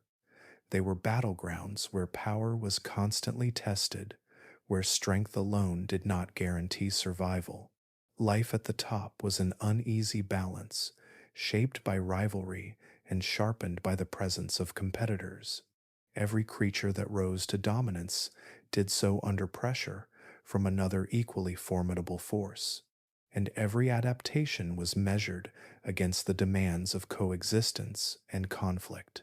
In this ancient arena, the waterways themselves shaped the rules of engagement. Deep channels, muddy banks, and shifting currents created different hunting grounds, each with its own challenges and rewards.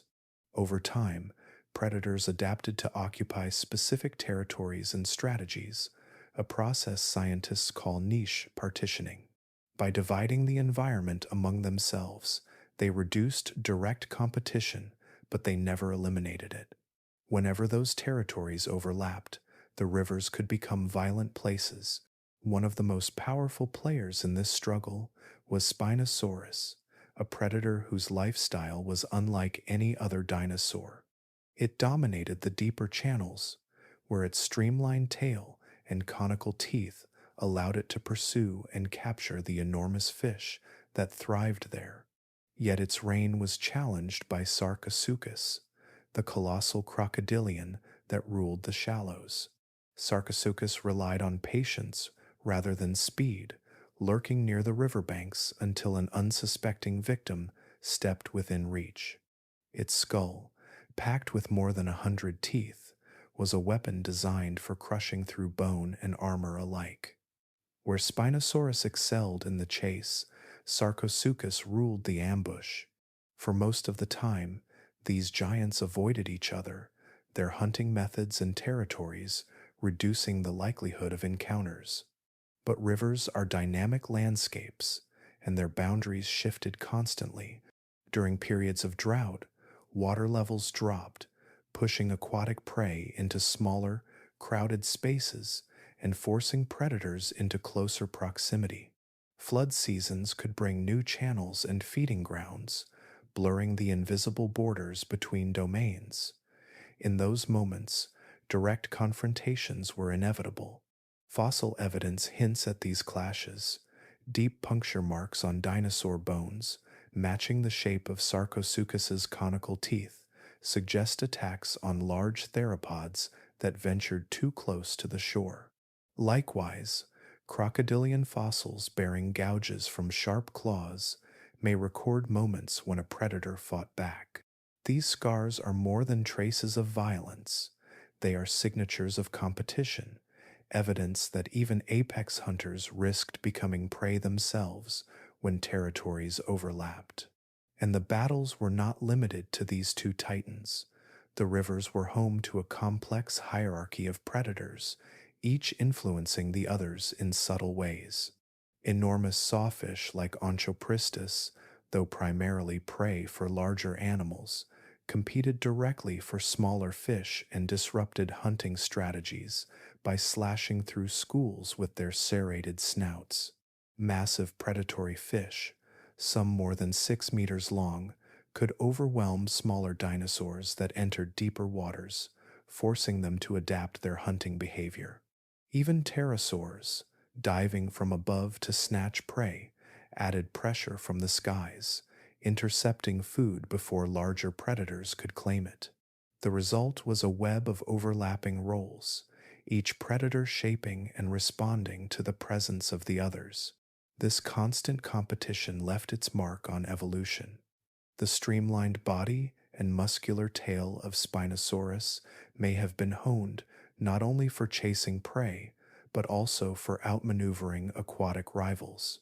The immense bite force of Sarcosuchus, capable of splintering bone, was likely reinforced by generations of conflict, ensuring it could defend its territory against larger dinosaurs, predators that could adapt to shifting conditions to new prey, new water levels, or new competitors thrived. Those that could not faded into the fossil record, their evolutionary experiments cut short by the relentless pressure of rivalry. The effects of this competition rippled outward, shaping the behavior and evolution of other species as well. Herbivorous dinosaurs faced layered dangers, where the wrong step could bring an ambush from the shallows or a pursuit from the depths. Smaller predators, too, were forced to specialize, adopting nocturnal habits, forming packs, or shifting their diets to avoid direct competition with larger hunters. The ecosystem became a living chessboard, every move by one species prompting a countermove by another. Even the rivers themselves became part of this evolutionary arms race. Changing water levels, shifting currents, and seasonal cycles created conditions that constantly rewrote the rules of competition. A drought could strip one predator of its advantage, while a flood could open new hunting grounds to another. Over millions of years, these pressures sculpted creatures into finely tuned specialists, each uniquely adapted to claim a piece of the contested domain. What emerges from the fossil record is a portrait of life at the top that is far more complex than simple dominance. The apex predators of the Cretaceous rivers did not exist in isolation. They were shaped by one another, defined by their rivals, and forced into innovation by the constant threat of displacement. Every scarred bone and every evolved adaptation tells the story of that struggle, a relentless contest where no throne was permanent and every reign was challenged.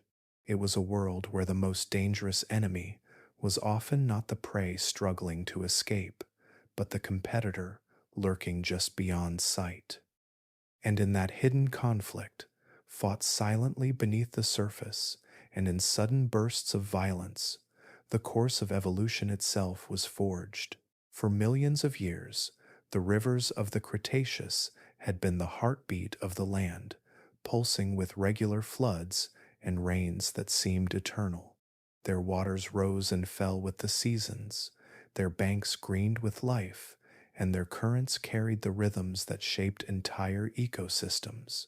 Yet even the most reliable patterns of nature are never fixed. Deep beneath the surface of stability, the climate is always shifting, driven by slow changes in the planet's orbit, the chemistry of the atmosphere, and the movements of continents themselves. It was in one of these slow, hidden shifts that the first cracks in the river world began to appear. At first, nothing seemed amiss. The rain still came, the monsoons still swept inland from the sea, and the rivers still spilled over their banks each year. But subtle changes crept into the cycle. The storms that had once arrived like clockwork began to falter. Some years they came early and raged with unusual force, drowning floodplains under churning brown water and stripping vegetation from the banks. Other years they barely came at all, leaving behind dust where streams had once danced and exposing sandbars that had never seen the sun. The once steady pulse of the hydrological system began to stutter. These changes left unmistakable marks in the geologic record. In places where sediments once showed a predictable pattern of water-laid layers, geologists now find alternating bands of flood deposits and wind-blown dust. Fossil soils from this time bear the fine, polygonal cracks that form when mud dries too quickly under a scorching sun. In some regions, broad river channels suddenly end in abrupt wedges of sand, a sign that the flow had weakened or shifted entirely. Even ancient pollen, trapped and preserved in those sediments, tells the same story. Water-loving plants gave way to hardier shrubs and deep-rooted trees, better suited to uncertain rainfall. These were not signs of collapse, not yet. The rivers still flowed, and the landscapes they shaped still supported life. But the stability that had once defined them was fading. Streams that once meandered gently across wide plains now cut narrower, deeper channels as water levels fluctuated more dramatically. Tributaries that had fed the main rivers with predictable regularity dried up without warning, leaving behind empty gullies and isolated ponds. Oxbow lakes, once refuges of biodiversity, became seasonal features, filling during wet years and shrinking to cracked basins during dry ones. The first to feel the strain were the smallest and most sensitive organisms, aquatic invertebrates, which relied on stable water conditions to reproduce, saw their populations fluctuate wildly. Microscopic algae, once abundant in the slow-moving channels, vanished during dry spells, only to bloom explosively when the rains returned. These boom and bust cycles rippled upward through the food web. Fish that had once thrived in interconnected waterways found themselves stranded in shrinking pools, forced to adapt to new conditions or perish. Some evolved new behaviors, laying eggs in deeper waters or migrating with the changing seasons. Others disappeared entirely, leaving only faint traces in the fossil record. Larger animals soon felt the effects too, though in ways that were less dramatic and more drawn out.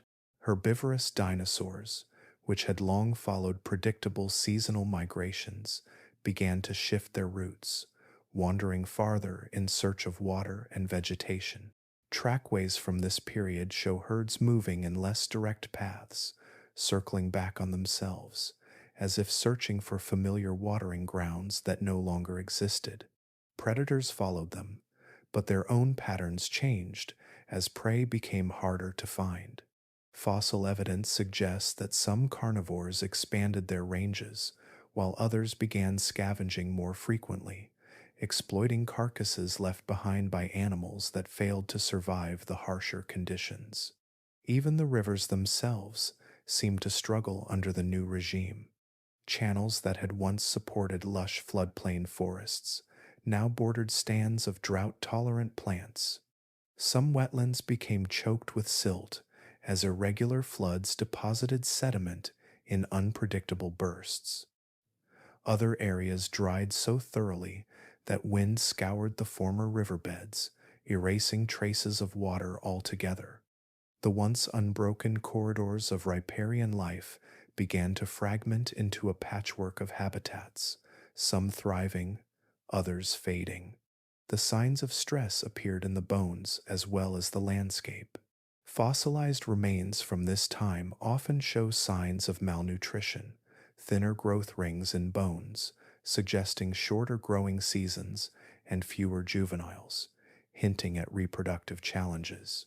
In some places, species diversity dropped, not in a single catastrophic wave, but in a slow decline as specialized creatures disappeared and only the most adaptable endured. Yet, even as these warning signs accumulated, the full weight of what was coming remained hidden.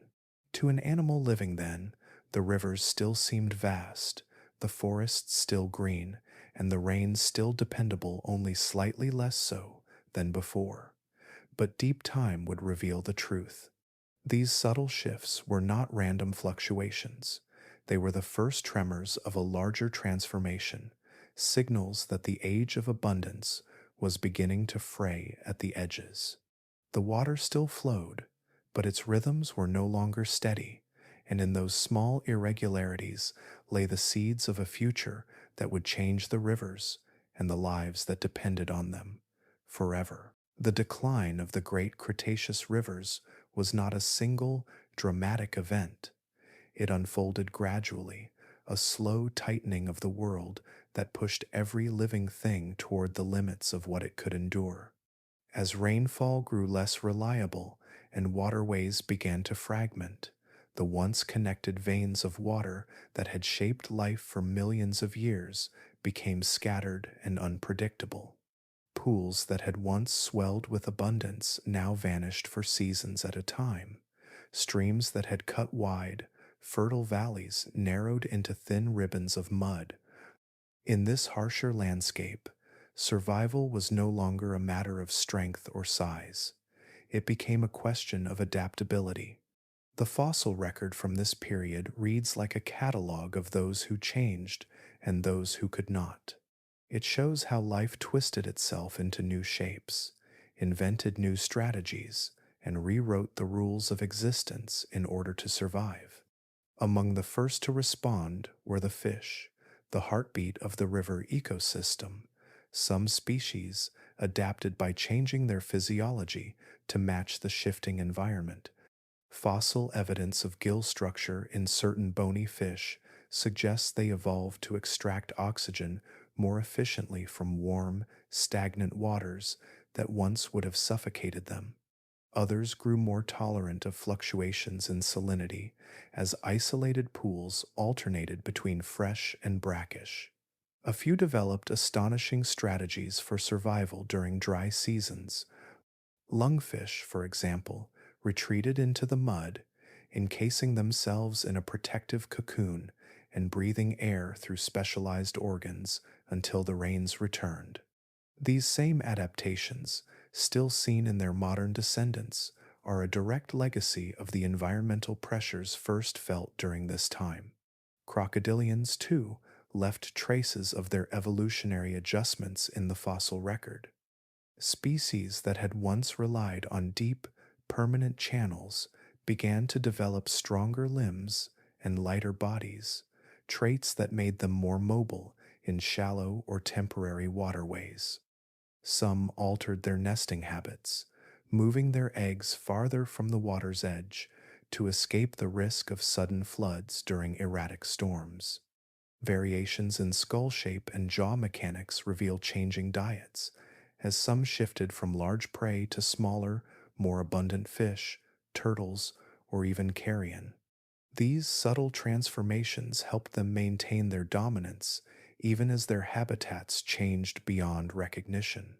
For herbivorous dinosaurs, adaptation often took the form of movement and endurance. As vegetation along riverbanks became patchier, hadrosaurs and iguanodonts traveled farther than before, following ancient watercourses across vast distances in search of reliable food and water. Tracks preserved in fossilized mud show long looping routes rather than the short seasonal migrations of earlier times.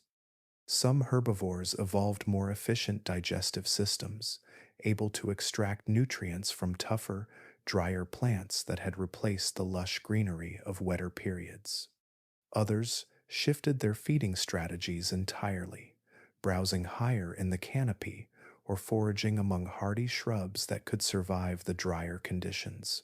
The smallest inhabitants of these ecosystems often proved the most inventive. Amphibians, once reliant on permanent pools for reproduction, began breeding rapidly during short wet seasons, their entire life cycles compressed into narrow windows of opportunity. Fossilized burrows reveal that many species survived dry months hidden beneath the ground, their bodies slowing into a state of suspended animation until the return of water. Turtles evolved thicker shells that conserved moisture and protected them from the intense heat, while insects adjusted their life cycles to synchronize with unpredictable rains, emerging only when conditions were right for reproduction and growth. Not all responses were successful. Many species failed to adapt quickly enough and vanished from the fossil record altogether. Whole lineages of fish disappear from the sediments after this period, their inability to cope with fluctuating water levels sealing their fate. Certain crocodilian species, once widespread, are known only from a handful of fossils before they vanish entirely. Even some herbivorous dinosaurs that had been common for millions of years left no descendants, their evolutionary experiments cut short by the unforgiving pressures of change. The shifting environment also rearranged the structure of the food web. With large predators declining in number, smaller carnivores expanded into niches that had once been beyond their reach.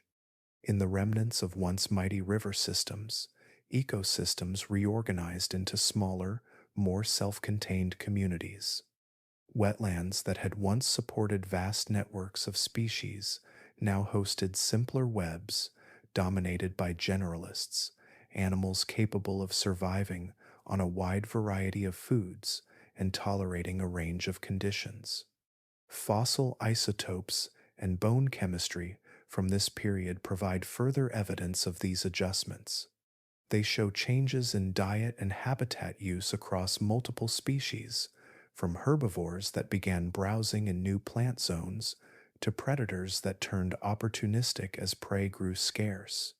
Even the distribution of plant pollen shifts dramatically in the geological record, reflecting the rise of species that could withstand longer dry seasons and the decline of those dependent on constant moisture. The story preserved in these layers of rock is not one of sudden collapse, but of relentless adaptation. It shows how life bends rather than breaks, how it searches for new paths when old ones close. Some of the species that navigated these pressures left descendants that still swim in rivers, bask on muddy banks, or migrate across floodplains today. Others vanished, their brief evolutionary experiments buried beneath the sediments of time. But together, they reveal a single, unbroken thread. In a changing world, survival belongs to those who can change with it. For millions of years, the rivers of Cretaceous Africa had been the arteries of a thriving world. They shaped valleys, fed forests, and stitched together ecosystems that depended on their endless movement. But nothing in nature lasts forever. The same forces that had once built these waterways were now conspiring to erase them. What began as subtle seasonal shifts long before had, by this point, hardened into a relentless transformation. The era of flowing rivers was drawing to a close. The signs of this final chapter are written not in the stories of living creatures, but in the rocks beneath our feet. Sediment layers that once told of overflowing banks and fertile floodplains suddenly change character. Fine-grained deposits left by steady water flow are abruptly replaced by heavy, mineral-rich bands of gypsum and halite. These evaporite layers, found deep beneath the modern Sahara, form only when standing water vanishes and leaves its dissolved salts behind. They are geological signatures of rivers evaporating under an unforgiving sky. Other traces show how the land itself responded as water disappeared. Ancient channels, once carved deep by rushing currents, filled slowly with wind-blown sand. Dunes advanced over former floodplains, their gentle ripples erasing the evidence of moving water. Cross-bedded layers within these sands, still visible in exposed cliffs today, preserve the shape of ancient desert winds, their shifting directions marking a landscape no longer shaped by rivers but by air. Ripple marks etched into hardened sediments trace the final trickles of streams that dried mid-flow, their patterns frozen in time. Even the shape of the land bears witness to the collapse. River valleys that once stretched across northern Africa now terminate abruptly, their courses ending in dry basins rather than flowing to the sea. These basins, once fertile lakes, hardened into vast salt flats before being buried beneath younger layers of sediment. Oxbow lakes, once calm sanctuaries teeming with life, became depressions filled with evaporite crusts and wind-blown dust. The landscape, once animated by water, settled into stillness. This environmental transformation did not happen in a single season or century. It unfolded over hundreds of thousands of years, but its effects were profound and final. The aquatic world that had flourished for so long began to vanish in waves. Fossil layers record the steady disappearance of fish species, their remains growing rarer and smaller before ceasing altogether. The bones of crocodilians become less frequent, then absent, as shrinking rivers left them without hunting grounds. Even the traces of river-dwelling invertebrates, once abundant in the sediments, disappear from the record as water bodies dried beyond recovery. The collapse left scars on the wider ecosystem as well. Floodplain forests that had depended on regular inundation shrank and died back. Layers once rich in fossilized wood and leaf impressions give way to barren sandstones, signaling the retreat of plant life that could not survive without consistent water. Herbivorous dinosaurs, which had followed the river's courses for generations, left fewer footprints and fewer bones behind. In some places, fossil trackways stop abruptly at the edge of now vanished watercourses, as if entire herds had simply ceased their migrations. The geological evidence even captures moments of desperation in this fading world. In some bone beds, paleontologists have uncovered dense accumulations of animal remains concentrated in what were once isolated waterholes. These deposits speak of drought so severe that entire populations converged on the last surviving pools, only for many to perish there when the water finally vanished.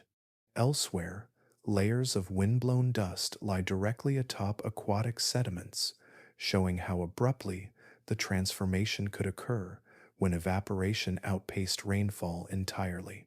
By the final stages of this drying, the once vast river network had fractured into isolated fragments. Scattered wetlands remained as brief seasonal oases, filling with rain only to evaporate weeks or months later. These ephemeral pockets of water supported small, temporary ecosystems, but they were ghosts of what had existed before. Eventually, even these vanished, leaving behind nothing but mineral crusts and shifting sand. Today, satellite imagery reveals the outlines of those lost rivers beneath the Sahara's surface. Faint, branching scars stretch for hundreds of kilometers, buried beneath layers of wind-deposited sediment.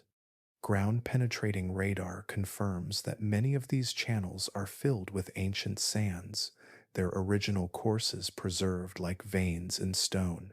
In some places, cores drilled deep into the desert reveal layers of freshwater mud and fossilized pollen sealed beneath dunes, the final echoes of a world that once pulsed with water.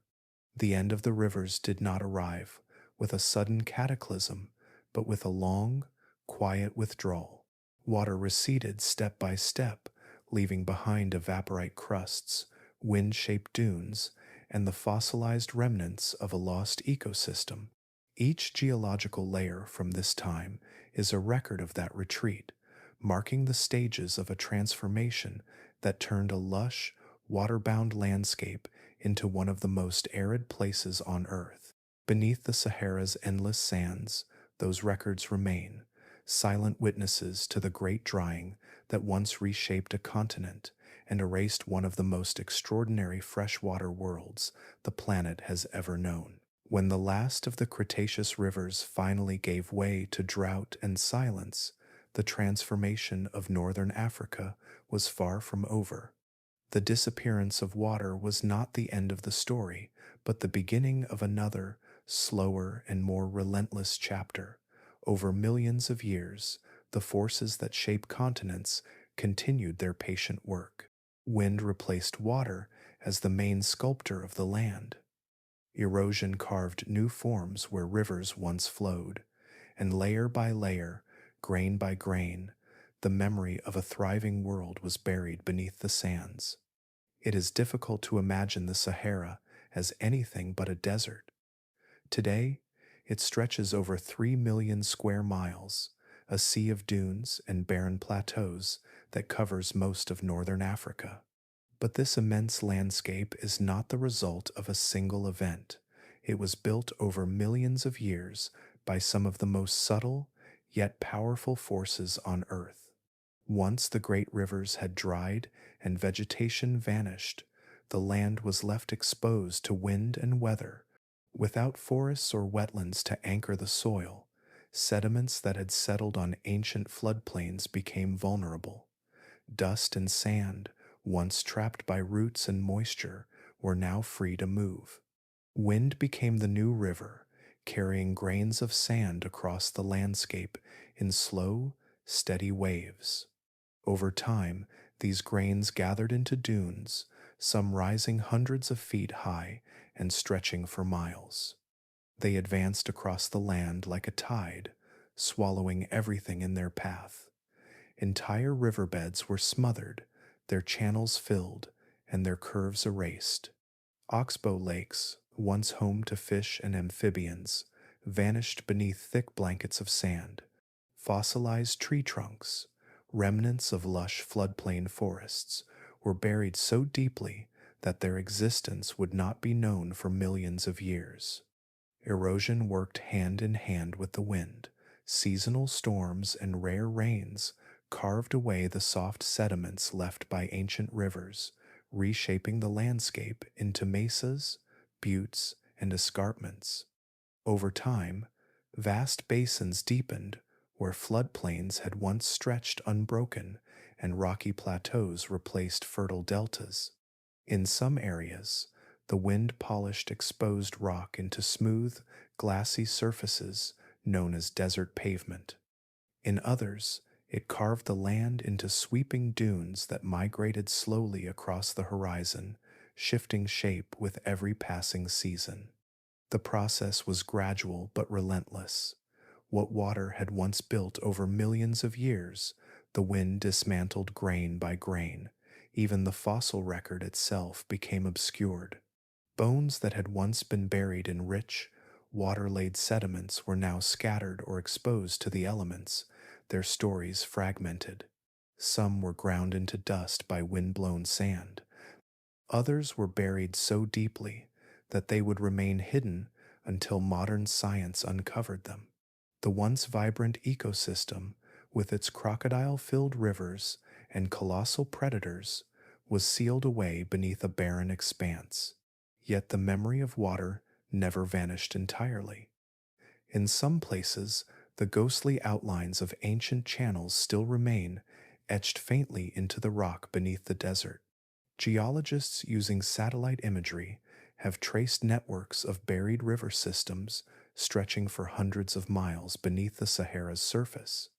These hidden pathways reveal the scale of what once existed, showing where rivers meandered, split, and rejoined long before the desert took hold.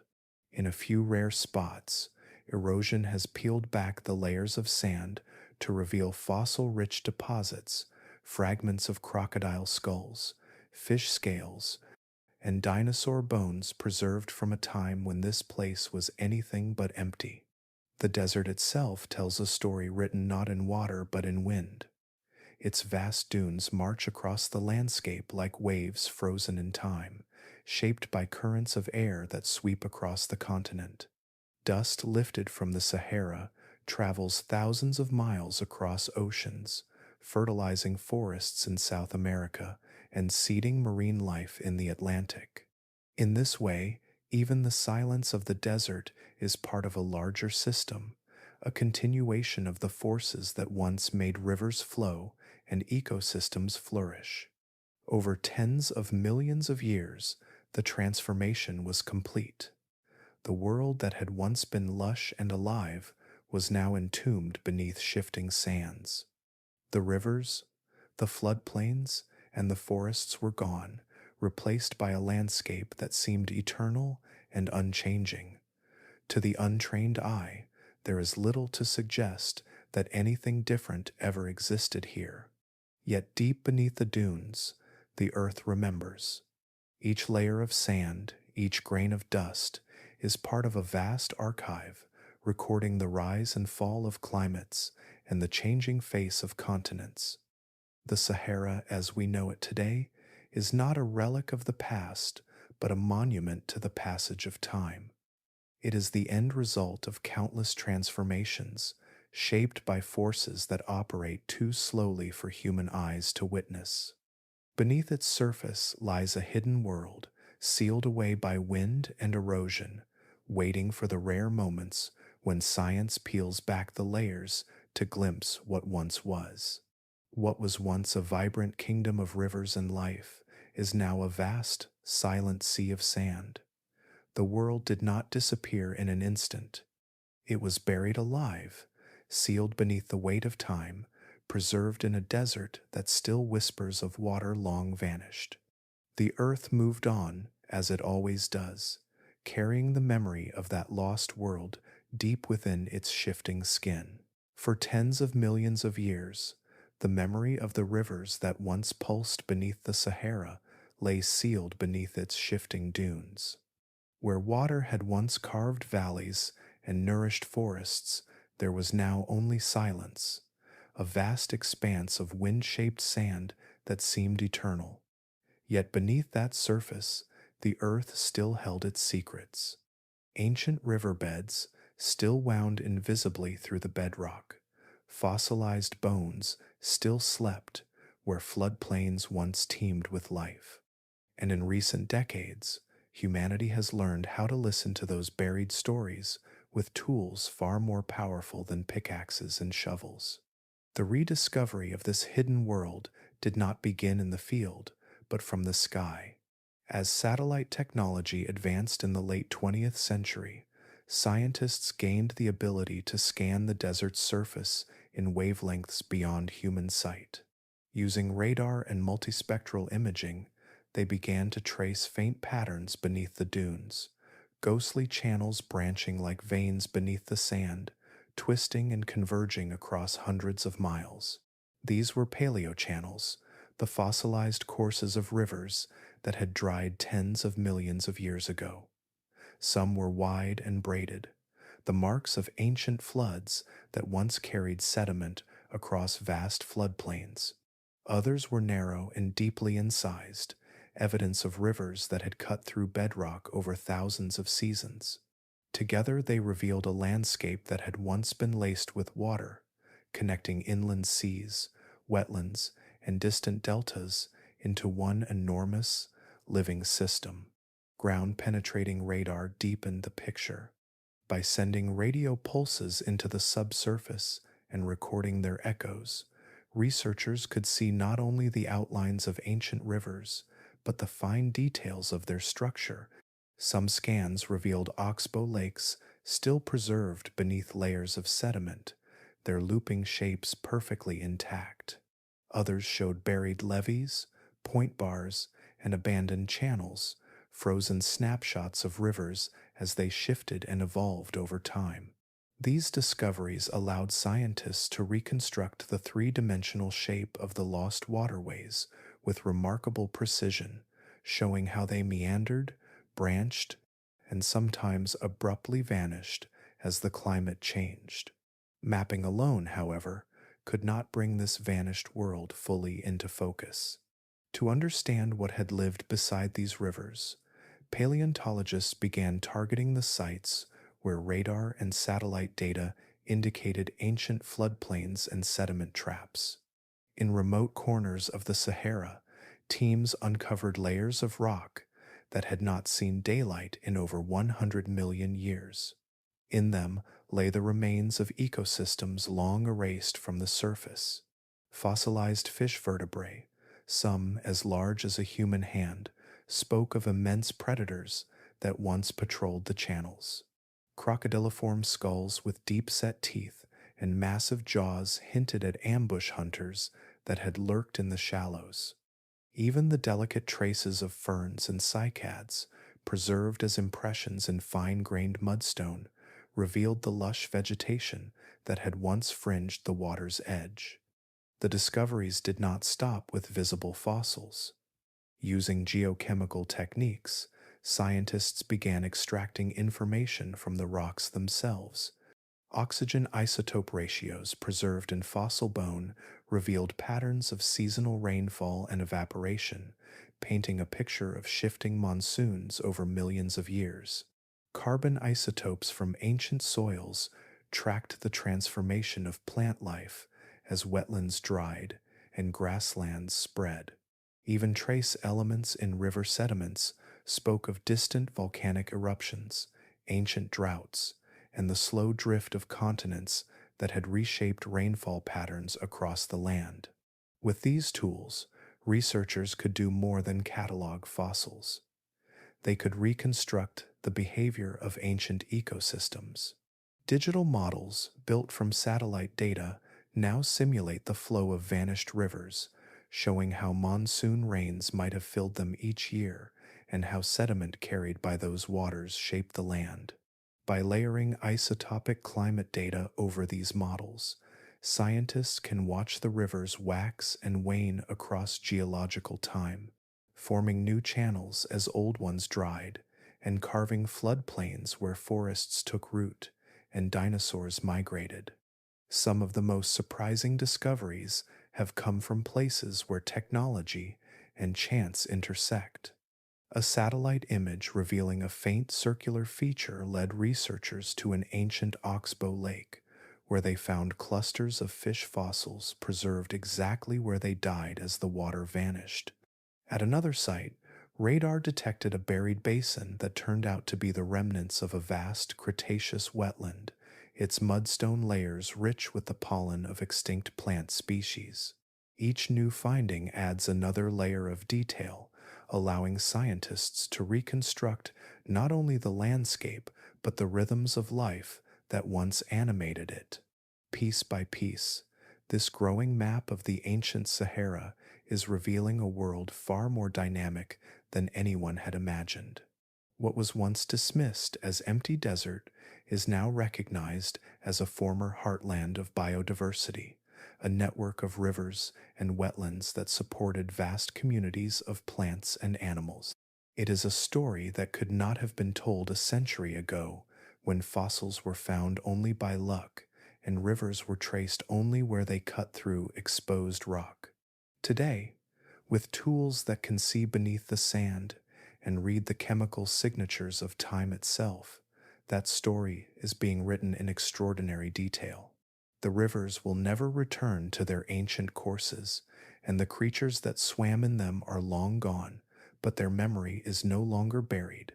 With every satellite pass, every radar scan, and every carefully unearthed fossil, the forgotten waterways of Cretaceous Africa emerge once more, traced across maps and reconstructed in laboratories. The dunes above them shift with the wind, but the story beneath grows clearer with each new discovery, revealing a world that water once shaped and that science is only now beginning to truly understand. Few creatures from Earth's deep past have stirred as much debate as Spinosaurus. Even in a lineage filled with predators of impossible size and power, this animal stands apart, refusing to fit neatly into the categories paleontologists once thought they understood. Its skull, long and narrow like that of a crocodile, suggests one type of lifestyle. Its immense sail, rising like the keel of a ship from its spine, hints at another. Its limbs, its bones, even the shape of its tail seem to contradict one another, combining features seen nowhere else in the dinosaur world. It is this tension, this sense of a creature that should not exist yet did, that fuels one of the most enduring scientific debates of our time. At the center of the argument is a deceptively simple question: what did Spinosaurus actually do?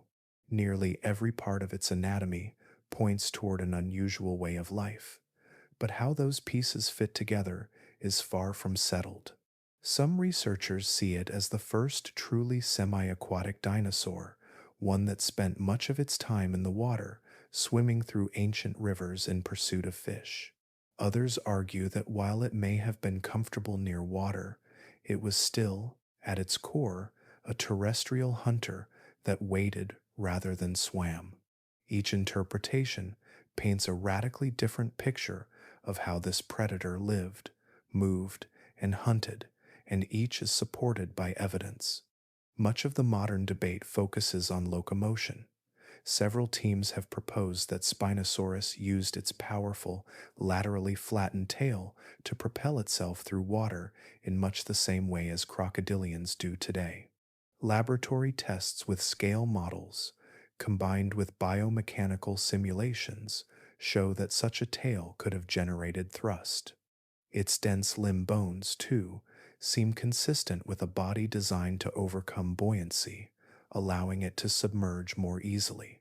Supporters of the aquatic hypothesis argue that these traits are more than coincidental. They see them as part of a coherent suite of adaptations, pointing to an animal that was not merely an opportunistic waiter, but a predator that actively hunted beneath the surface. Skeptics counter that the evidence does not yet prove this lifestyle. Some biomechanical models suggest that even with its paddle like tail, Spinosaurus would have been a relatively inefficient swimmer compared to modern aquatic predators. Its torso was large and top heavy, and its limbs, while shortened, still appear suited to bearing weight on land. These scientists argue that Spinosaurus may have been more like a gigantic stork or heron, wading into shallow waters and striking at fish with its long jaws rather than chasing them through deeper channels. In their view, the animal's adaptations reflect a compromise, an amphibious existence that relied as much on patience and ambush as on pursuit. Posture adds another layer of uncertainty. Debate continues over whether Spinosaurus walked primarily on two legs, like other large theropods, or shifted its weight onto all fours to support its front heavy body. Each interpretation has implications for how it moved between water and land, how it hunted, and even how it interacted with its environment. A bipedal Spinosaurus might have roamed far from rivers, scavenging carcasses, or preying on terrestrial animals. A quadrupedal stance suggests a creature more bound to water's edge, less agile on land, but perhaps more stable in shallow channels. Even the sail, one of its most iconic features, remains an open question. Some researchers believe it was a thermoregulatory structure, absorbing heat in the morning or shedding it in the midday sun. Others see it as a display device used to attract mates or signal dominance. A few have speculated that it might even have served a hydrodynamic role, helping to stabilize the animal as it maneuvered through water. Each idea has merit, and none has been conclusively proven. These disagreements extend beyond anatomy into the chemical traces left behind in fossils. Isotopic signatures in Spinosaurus teeth show a diet rich in aquatic prey, yet some samples also indicate terrestrial feeding. This ambiguity fuels further debate about how much time the dinosaur spent in water versus on land. Was it a specialist that relied almost entirely on rivers and lakes, or a flexible hunter capable of exploiting a wide range of environments? What makes this scientific tug of war significant is not merely the fate of one dinosaur's reputation, it touches deeper questions about evolution itself. If Spinosaurus truly was a proficient swimmer, it would represent the first known case of a large theropod returning to a semi-aquatic lifestyle, a dramatic reversal of evolutionary trends. If, on the other hand, it was primarily terrestrial, it shows how far a predator could push anatomical specialization without fully abandoning the land. Each possibility reshapes how scientists think about dinosaur diversity, adaptation, and ecological roles. The discussion is far from over. Advances in imaging, biomechanical modeling, and chemical analysis continue to refine the arguments on both sides.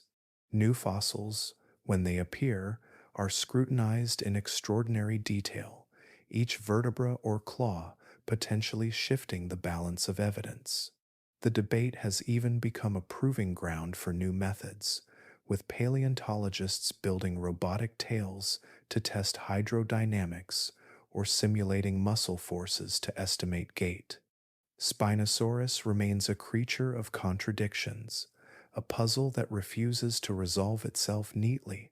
Its story is not one of definitive answers but of evolving hypotheses, each new discovery deepening rather than ending the conversation. In that ongoing search, scientists are reminded that the past is never fully settled. It is an ever-changing landscape, shaped as much by the questions we ask as by the bones we find. And Spinosaurus, enigmatic as ever, continues to stand at the crossroads of those questions, inviting us to look closer, think harder, and keep searching. Long before Spinosaurus stalked the rivers, or Sarcosuchus ambushed prey from the shallows, before the skies filled with pterosaurs and the waters churned with giant fish, there was another world at work beneath it all. It was a quieter, smaller world, one that did not roar or crush or dominate, yet it was this hidden realm that made everything else possible. It was the world of plants, microbes, and microscopic organisms, the silent architects of life's grand stage. The Cretaceous rivers did not simply flow across barren ground. Their banks were lined with dense vegetation, their floodplains thick with ferns, cycads, and flowering plants. These plants anchored the soil and slowed the rush of water, creating rich wetlands where nutrients could accumulate and sustain entire ecosystems. Their roots threaded deep into the sediment, holding it firm against erosion, while their leaves formed canopies that shaded the water and moderated its temperature. Fossilized plant remains reveal forests of conifers towering over the floodplains, their needles drifting into the water where they would break down and feed the food web. Beneath them grew low-lying horsetails and club mosses, some of them descendants of plants that had been shaping landscapes since before the age of dinosaurs began. This green world was far more than scenery. Every leaf, stem, and root was part of a vast nutrient engine. Plants absorbed carbon dioxide from the air and released oxygen, helping regulate the climate and making the environment breathable for animals large and small. When they died, their decaying remains enriched the soil, fueling new growth and feeding microbes that thrived on the steady supply of organic matter. These microscopic organisms, too small to see with the naked eye, played an outsized role in shaping the river's chemistry. They broke down plant and animal remains into simpler compounds, releasing nutrients like nitrogen and phosphorus that sustained the next generation of plant life. Without these tiny recyclers, the cycle of growth and decay that supported the ecosystem would have ground to a halt. Even in the water, microbes and microscopic plants formed the foundation of the food web. Algae bloomed in the sunlight that filtered through the water's surface, turning dissolved nutrients into energy through photosynthesis. These simple organisms became food for small invertebrates like crustaceans and insect larvae, which in turn were eaten by fish. At every step, the energy that began with microscopic life climbed upward through the food chain, eventually sustaining the enormous predators that dominated the ecosystem. Spinosaurus may have been the most fearsome hunter in the river, but even it owed its survival to the work of organisms so small they would have been invisible to its eyes. The plant life of this ancient world also offers scientists important clues about the climate that shaped it. Fossil pollen and spores, preserved in layers of sediment, act like tiny time capsules, recording which plants lived where and when. By studying these microscopic grains under a microscope, paleobotanists can reconstruct the vegetation patterns of the past and track how they changed as the climate shifted. In some layers, the pollen of moisture-loving ferns and water lilies is abundant, suggesting warm, humid conditions with plentiful rainfall. In others, the presence of drought-tolerant plants points to drier periods when rivers shrank and wetlands receded. These fossilized traces go beyond cataloging ancient plant life. They help scientists understand the rhythms of the Cretaceous environment, revealing patterns of flood and drought, heat and cool, abundance and scarcity. Geochemical analyses of the sediments add even more detail. Ratios of carbon isotopes in plant material can reveal how much carbon dioxide was in the atmosphere, offering insights into the greenhouse conditions that shaped the climate. Traces of oxygen isotopes provide clues about rainfall patterns and seasonal cycles. Together, these tiny chemical fingerprints help scientists piece together the larger picture of how the rivers and their ecosystems functioned. It was not only plants and microbes that shaped the environment. Countless small creatures contributed to the hidden machinery of life. Burrowing worms and insect larvae aerated the soil, improving its structure and allowing roots to penetrate deeper. Freshwater mollusks filtered water as they fed, removing debris and helping maintain the clarity of rivers and lakes. Even the bodies of small animals, when they died, added nutrients back into the system, enriching the floodplains that supported larger plants and herbivores. The interactions among these countless small organisms created a delicate balance. Plants stabilized the land and fueled the food web. Microbes recycled nutrients and maintained the chemical balance of the rivers. Tiny invertebrates and burrowers kept the soil fertile and the water clean. Together, they built the ecological foundation on which the giants of the Cretaceous depended. In the fossil record, these small players often go unnoticed. Their remains are harder to find than the bones of dinosaurs or the teeth of crocodiles, and they rarely make headlines. Yet their presence is everywhere, written into the pollen, trapped in ancient sediments, the isotopic signatures preserved in rock, and the subtle traces of their activity in the layers of soil and mud. Without them, the rivers would have been sterile channels of water, incapable of supporting the teeming life that once filled their depths and banks. The story of the Cretaceous rivers is not just the story of colossal predators and dramatic battles. It is also the story of the hidden builders, the countless small lives that made the existence of those giants possible. Their work is still recorded in the rocks beneath the desert, a silent testimony to the power of the unseen and the indispensable role of the tiny in shaping the vast. The rivers of the Cretaceous are gone.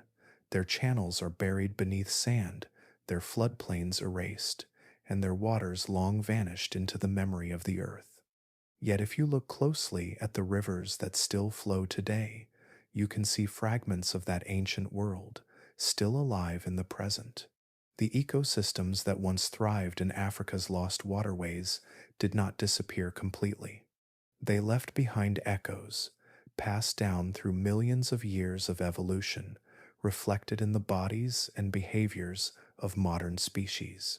The Nile, winding northward across Africa before emptying into the Mediterranean, offers one of the most striking windows into that ancient past.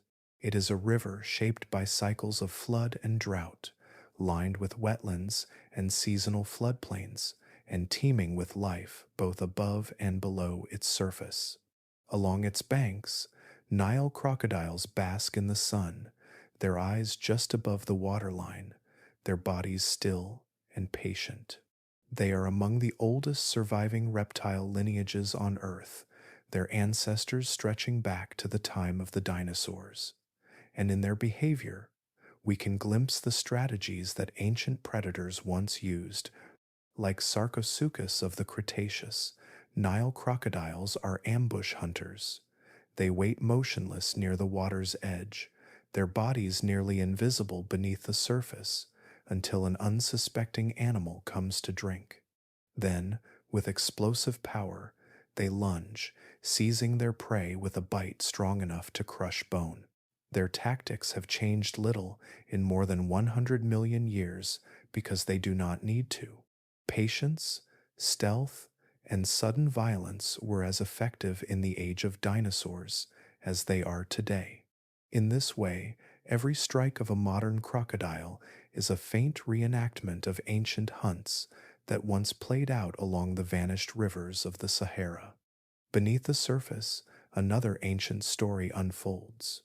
The Nile is home to some of the largest freshwater fish on Earth, including the African catfish, which can grow to over 6 feet in length.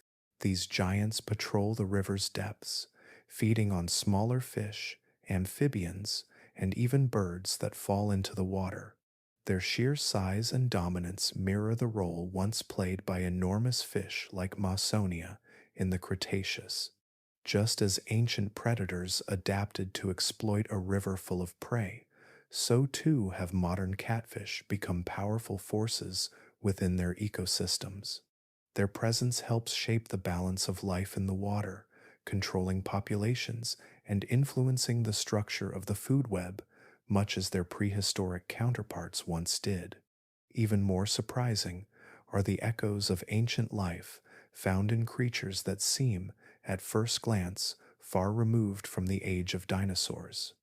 In the murky rivers of South America and Asia, freshwater dolphins navigate with precision, using echolocation to find prey in water where vision is limited. These mammals, descended from land-dwelling ancestors, represent an evolutionary path similar to the one taken by semi-aquatic reptiles like Spinosaurus. Both are examples of life adapting to a riverine environment by changing its body and senses to master a new world. In the case of river dolphins, streamlined bodies, flexible necks, and specialized sonar have replaced claws and conical teeth, but the underlying story is the same. The pull of the river has a way of reshaping life. Modern river ecosystems also echo the structure of their ancient predecessors. Seasonal flooding still transforms landscapes, replenishing nutrients, creating wetlands, and driving migrations. Just as Cretaceous rivers once dictated where plants could grow and where animals gathered, today's rivers continue to sculpt the patterns of life. Each year, when the Nile overflows its banks, it deposits layers of rich sediment that feed plant growth and sustain agriculture. This seasonal pulse mirrors the ancient cycles of flood and retreat that built the fertile floodplains of the past. The interactions between species in modern rivers also carry traces of an older order.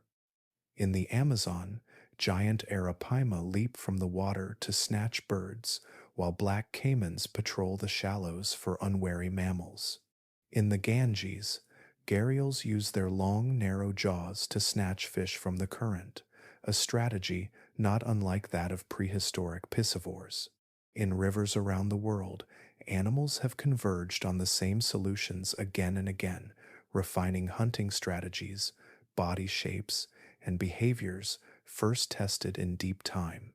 The persistence of these patterns shows how powerful and enduring the forces of river ecosystems are. Even the landscape itself bears marks of the past. Many modern rivers still follow paths carved by ancient waterways, their courses guided by the same geological structures that once directed Cretaceous streams. Some floodplains are built on sediments laid down by rivers that flowed when dinosaurs ruled the earth. In this way, the work done by water millions of years ago still shapes where forests grow, where cities rise, and where species thrive today. The rivers we know are not relics but continuations, chapters in a story that has been unfolding for hundreds of millions of years. The creatures that stalk their banks, swim in their depths, and soar above their surfaces are participants in a drama far older than humanity. Each hunt, migration, and flood is part of a pattern that began long before the Sahara turned to sand. Though the ancient rivers are gone, their influence flows on. It runs through the crocodile's patient hunt, the catfish's silent glide, the dolphin's whispered clicks beneath the surface. It shapes the rise and fall of waters and the migrations of creatures that depend on them. The echoes of that lost world are not distant or faint. They ripple all around us, hidden in plain sight, wherever water still carves its way across the land. Across Earth's long history, rivers have been far more than simple veins of water winding through the land. They have been crucibles of change, catalysts for innovation, and relentless forces of transformation. Where oceans provide stability and vastness, rivers bring chaos and flux. They swell and shrink, vanish and return, shift their courses without warning.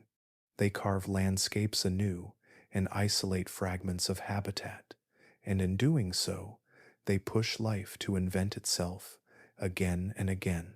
Some of the earliest and most profound evolutionary milestones began along their banks.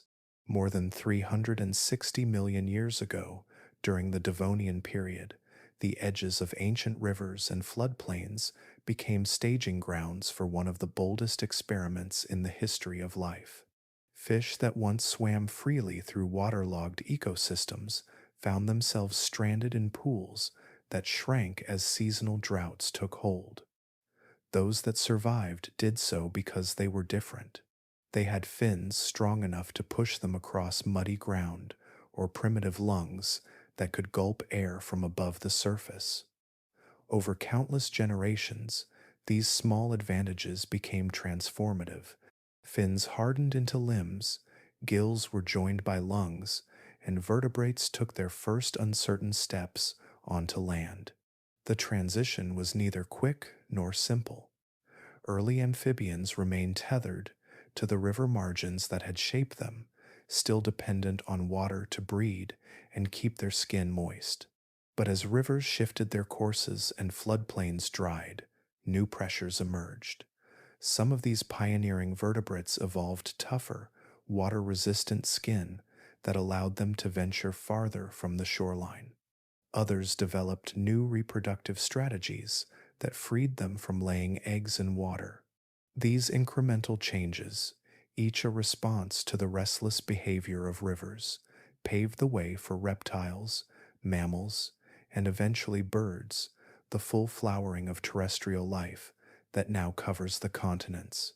Rivers continued to act as evolutionary accelerators long after vertebrates had conquered land.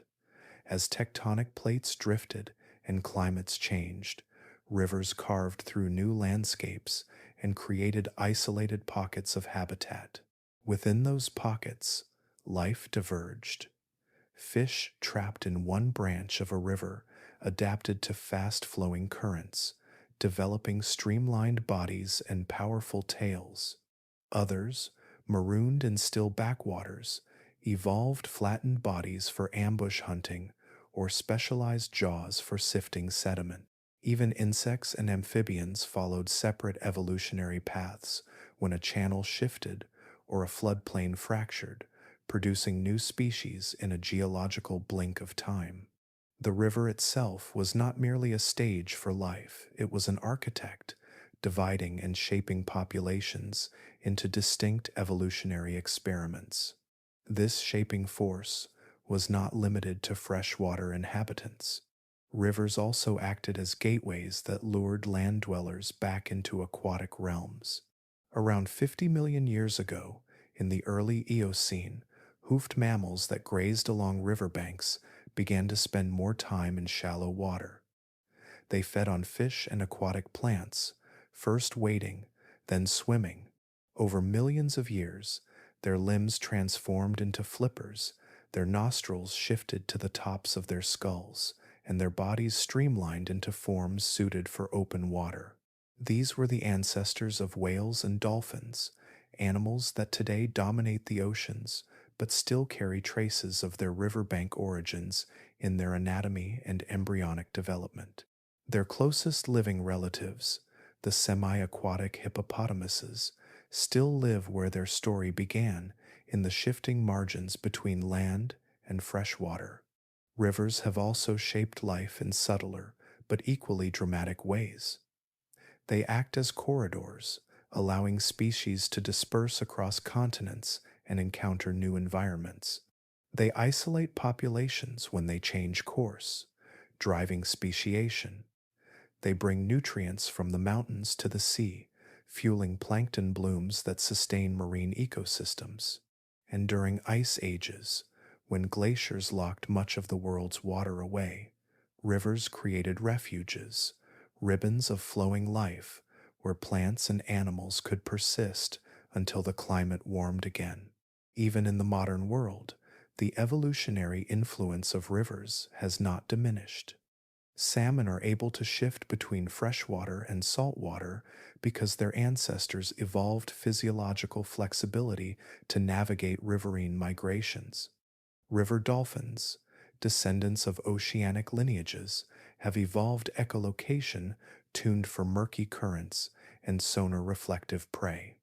Cichlid fish isolated in separate tributaries of the same river can evolve into distinct species within just a few thousand generations. Each of these examples is a living echo of the forces that shaped life in the deep past. The power of rivers lies not simply in the habitats they provide, but in their unpredictability. Oceans change slowly, deserts remain deserts, and forests grow and die in cycles that are often stable over long timescales. Rivers, by contrast, are never still. They flood and vanish, cut new channels, and rearrange the very fabric of the landscapes they flow through. They force organisms to confront uncertainty, and in that confrontation, they spark creativity.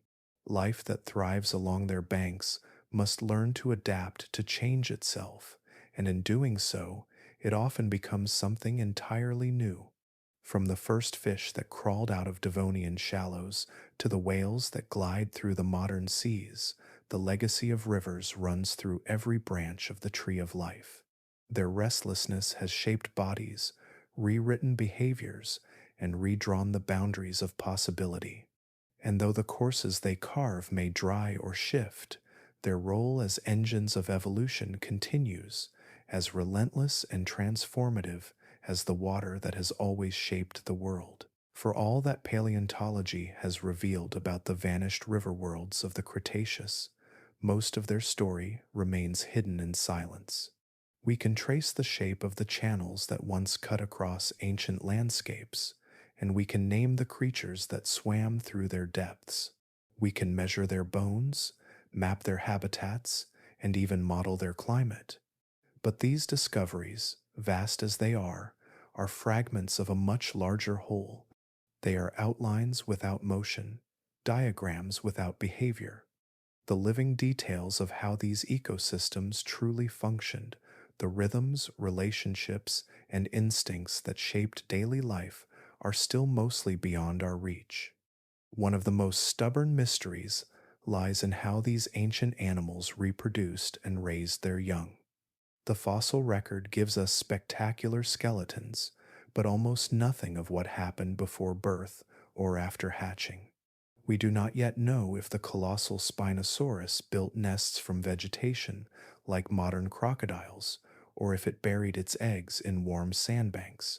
No eggs or nesting sites can be definitively attributed to it, and without them, we cannot say how many offspring it produced, how they were protected, or how vulnerable they were in their first days of life. The same silence surrounds Sarcosuchus, whose hatchlings might have stayed close to their mother's watchful presence, or scattered immediately into the shallows. Even the great fish that dominated the waterways remain elusive in this regard.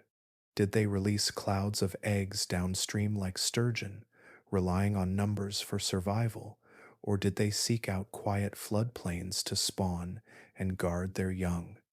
The absence of reproductive evidence leaves enormous gaps in our understanding of population dynamics. Without knowing how many offspring these species produced or how many survived to adulthood, we cannot yet model how resilient they were to environmental change or competition.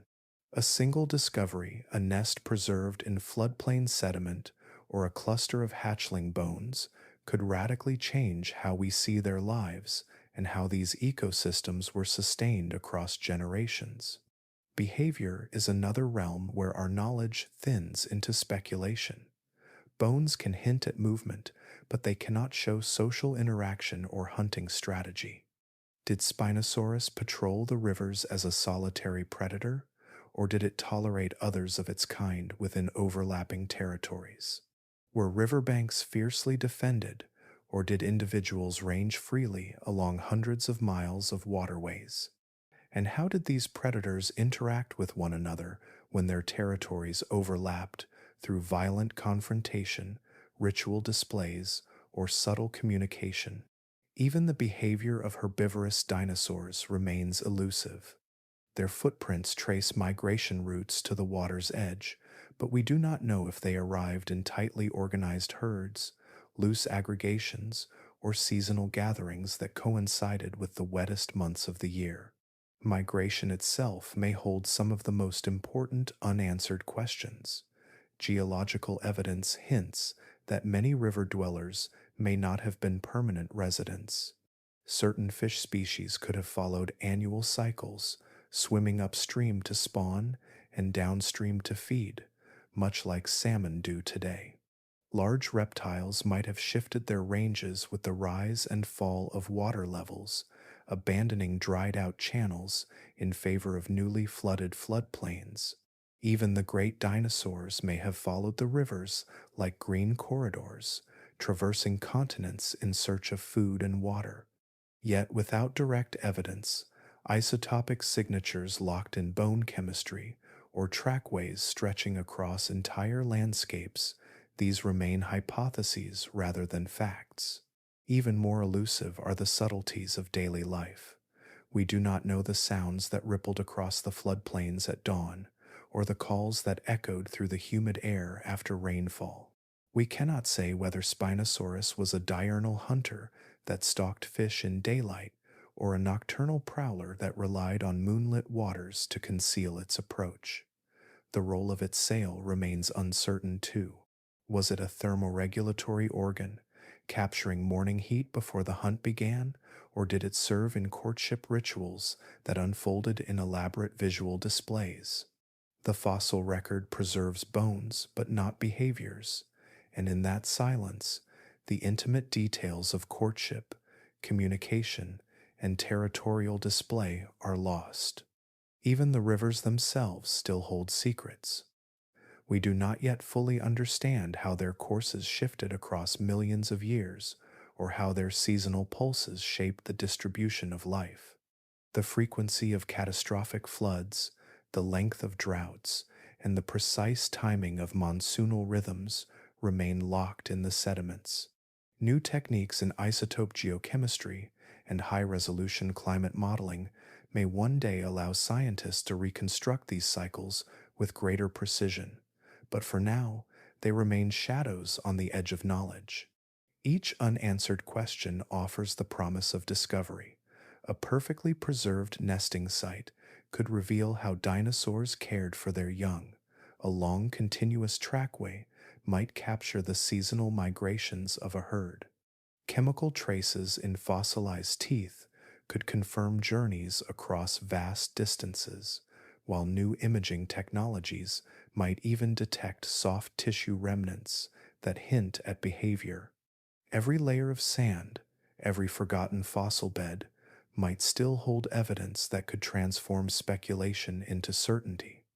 Yet even with all the tools of modern science, some mysteries may remain beyond our grasp.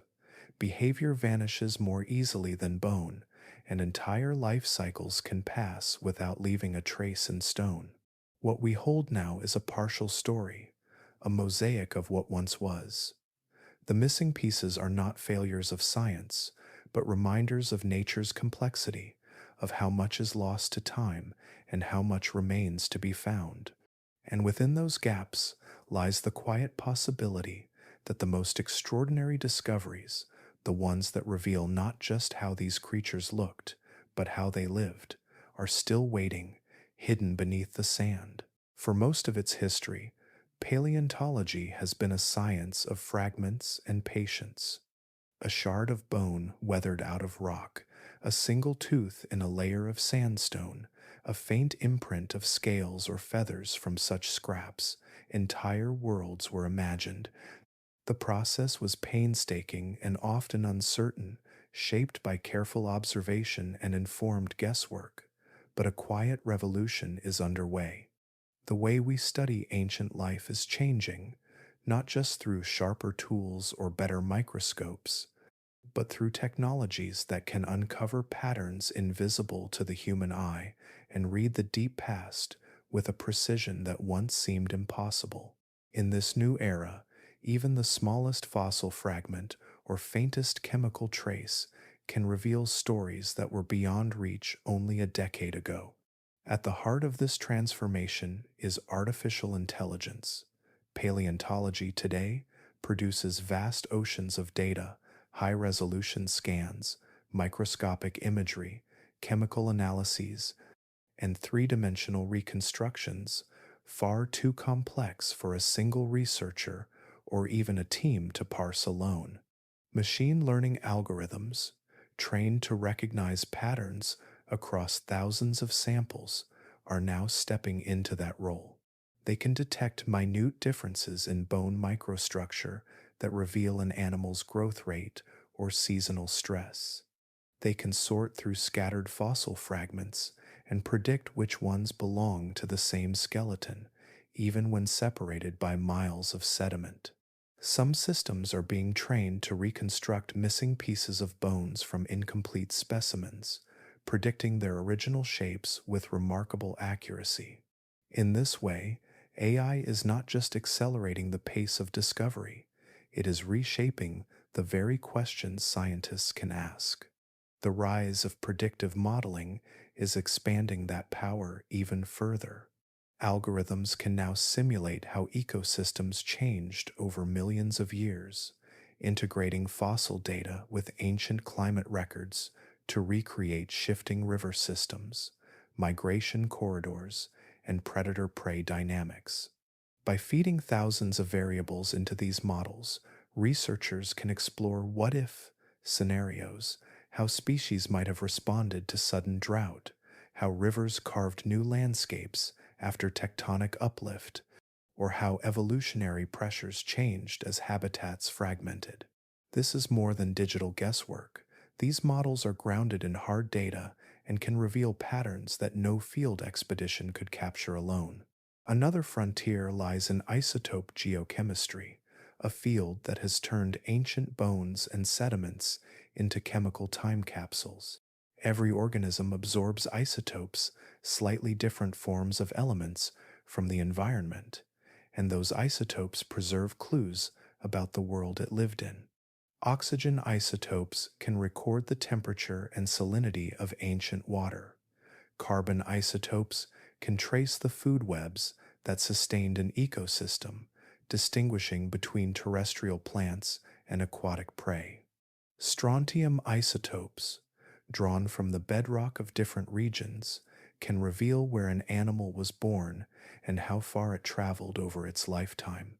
With these techniques, scientists are beginning to follow the movements of individual animals across entire continents and reconstruct migration routes that once stretched from one ancient river system to another.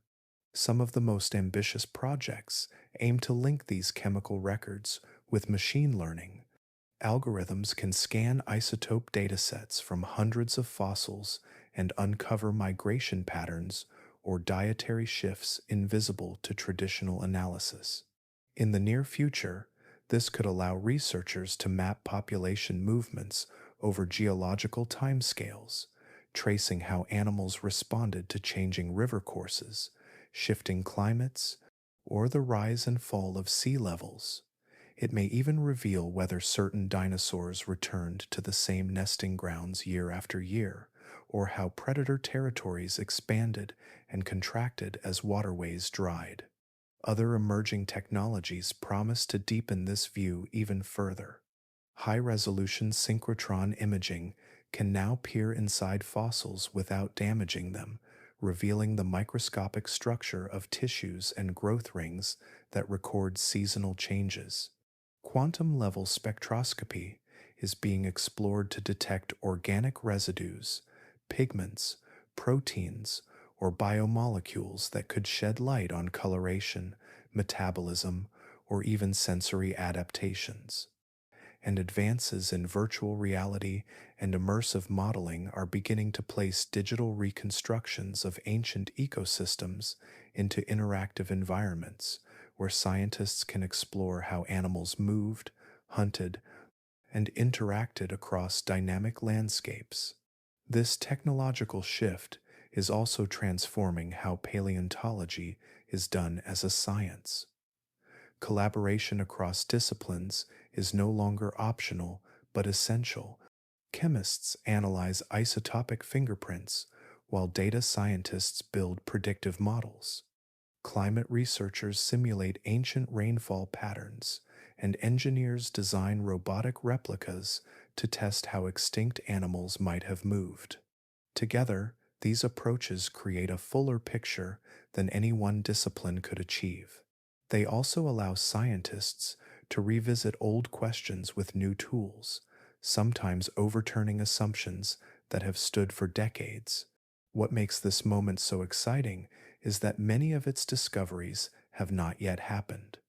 Artificial intelligence may uncover entirely new evolutionary trends hidden in fossil databases.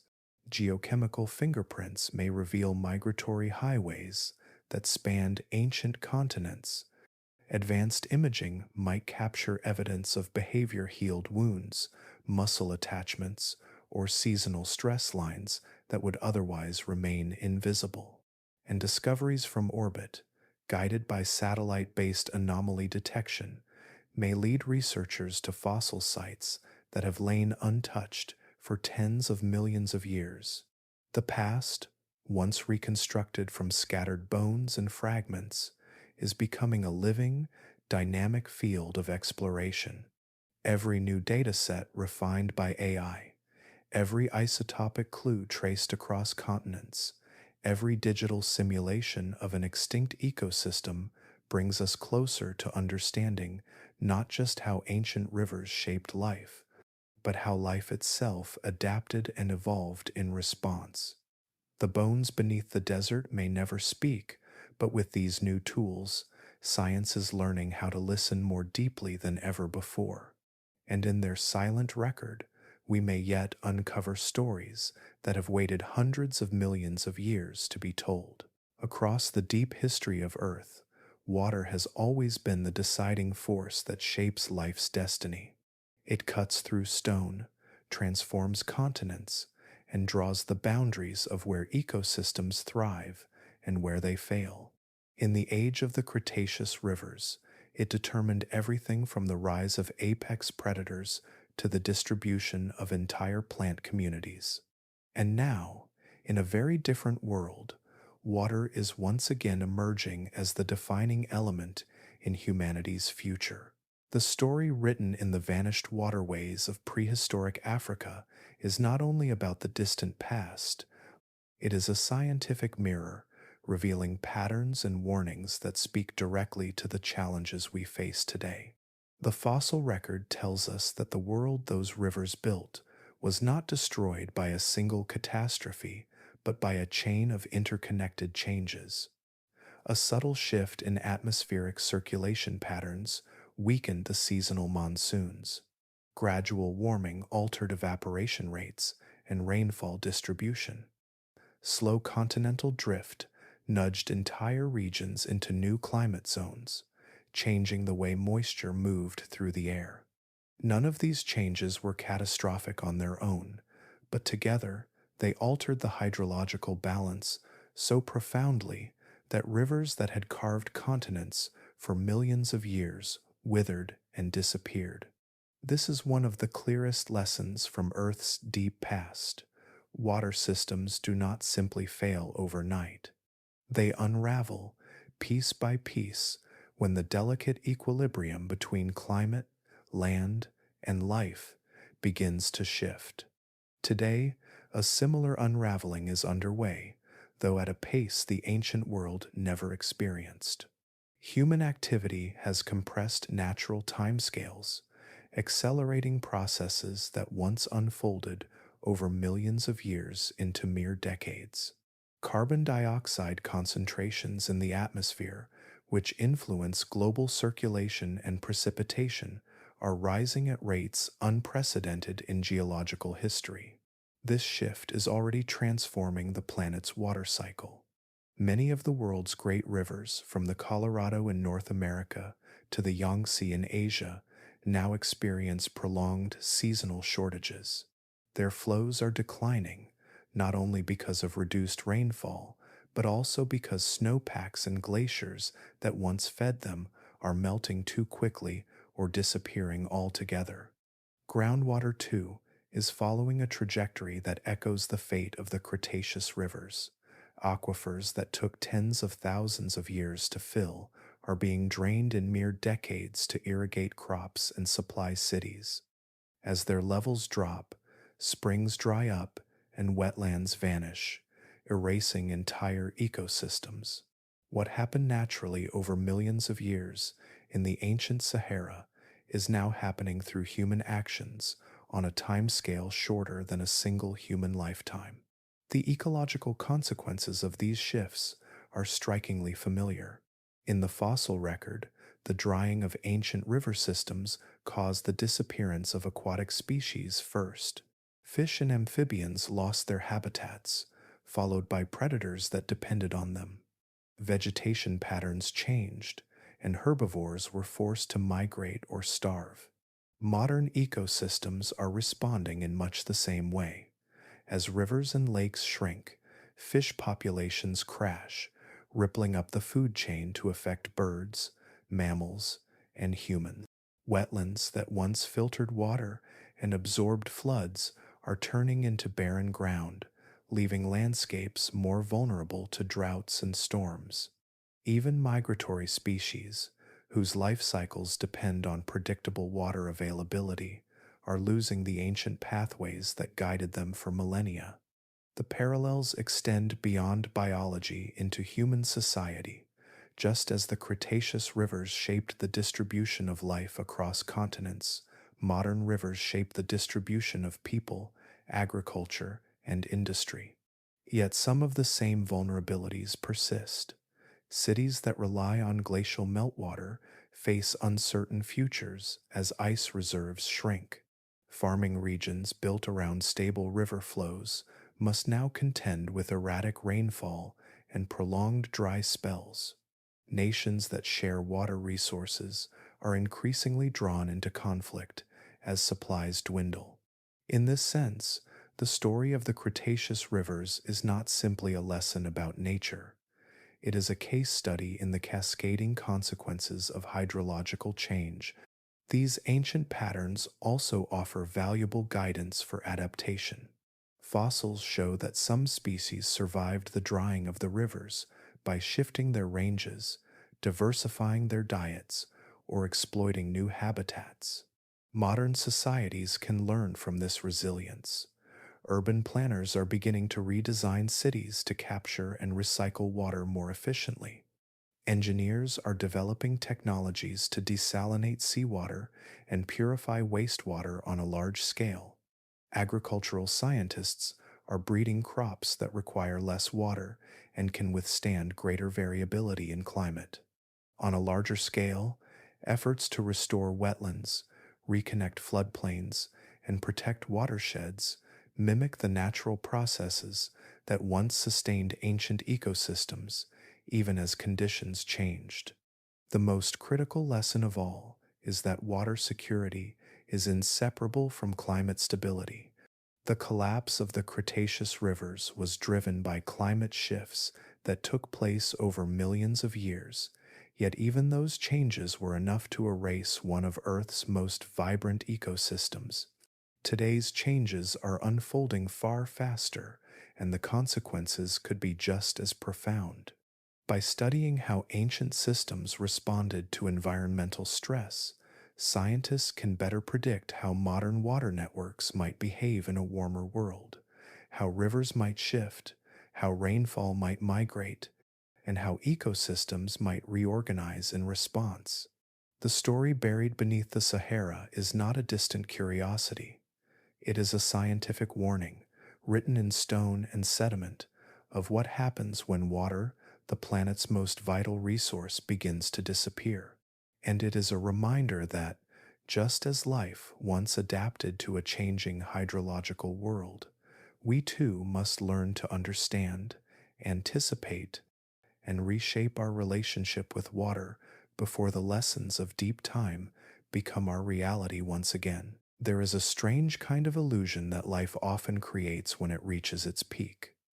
To stand in the middle of an ecosystem at its height is to believe, instinctively, that it will last forever. The rivers will keep flowing, the forests will keep growing, and the endless cycle of growth and decay will continue, unchanged, for as long as the earth itself endures. Yet, the rocks and sediments beneath our feet tell a different story. They show that even the most flourishing worlds are temporary.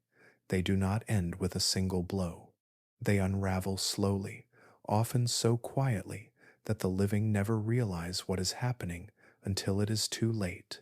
In the heart of the Cretaceous, northern Africa was one of those worlds. It was not just a landscape but an intricate living machine, powered by water and sunlight. Vast rivers twisted across floodplains, branching into deltas that fanned out into wetlands stretching beyond the horizon. Their banks were lined with dense forests of ferns and towering conifers. Herds of herbivorous dinosaurs traced predictable routes along the water's edge, their migrations carving pathways through the undergrowth. Predators, some longer than school buses, patrolled the shallows or stalked the plains nearby. Crocodilians lounged in the heat, waiting for fish that darted beneath the surface.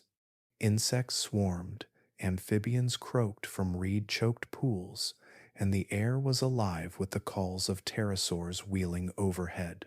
It was a world overflowing with life, so balanced and abundant that it seemed untouchable. The collapse of such a system did not arrive like a disaster from the sky. There was no single moment when everything changed. Instead, it began in the margins, where change is hardest to notice. Rainfall that had once arrived like clockwork began to shift, first by days, then by weeks, until seasons no longer followed the rhythms that had shaped life for millions of years. River channels narrowed. Some years, the floods never came at all. Pools that had once lasted for months dried within weeks, and as water retreated, so did the forests, their roots no longer able to reach what they needed. The transformation was so slow that no single generation of creatures could perceive it. Each was born into a world slightly more fragile than the one before, and each adapted just enough to survive within it. But slow change has a way of gathering momentum. A slight decrease in rainfall meant smaller rivers. Smaller rivers meant fewer fish. Fewer fish meant predators that once thrived in abundance now struggled to find food. The disappearance of prey rippled outward through the web of life. Species that had lived side by side for millions of years began to vanish, not in a sudden wave, but one by one, like the steady dimming of stars. Even the land itself began to change. As plant roots vanished, soils dried and loosened. Winds carried sand from faraway deserts, spreading it like a creeping tide across the floodplains. Year by year, the green world shrank, replaced by open scrubland and eventually bare ground. By the time the rivers themselves were gone, the transformation was complete. The floodplains that had once echoed with the calls of reptiles and birds were silent.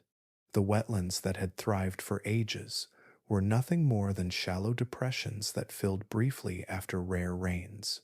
Fossil evidence suggests that some species clung on as long as they could, adapting to smaller habitats or migrating in search of new ones.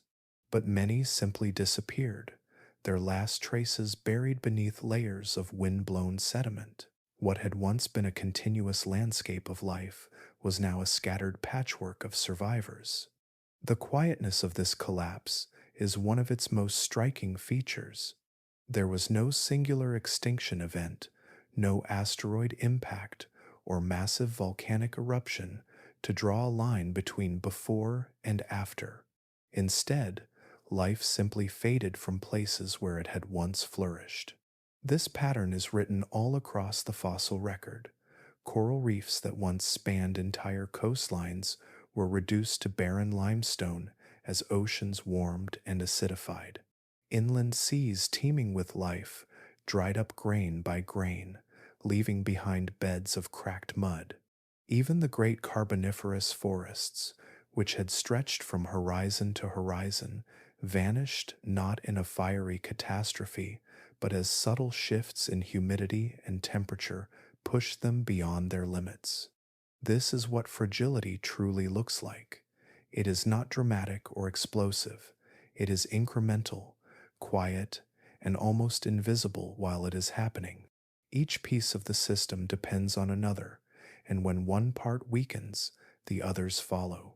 The most complex ecosystems are often the most vulnerable because their balance relies on countless small interactions working in harmony. Remove enough of them, and the entire structure collapses under its own weight, even if nothing catastrophic ever occurs.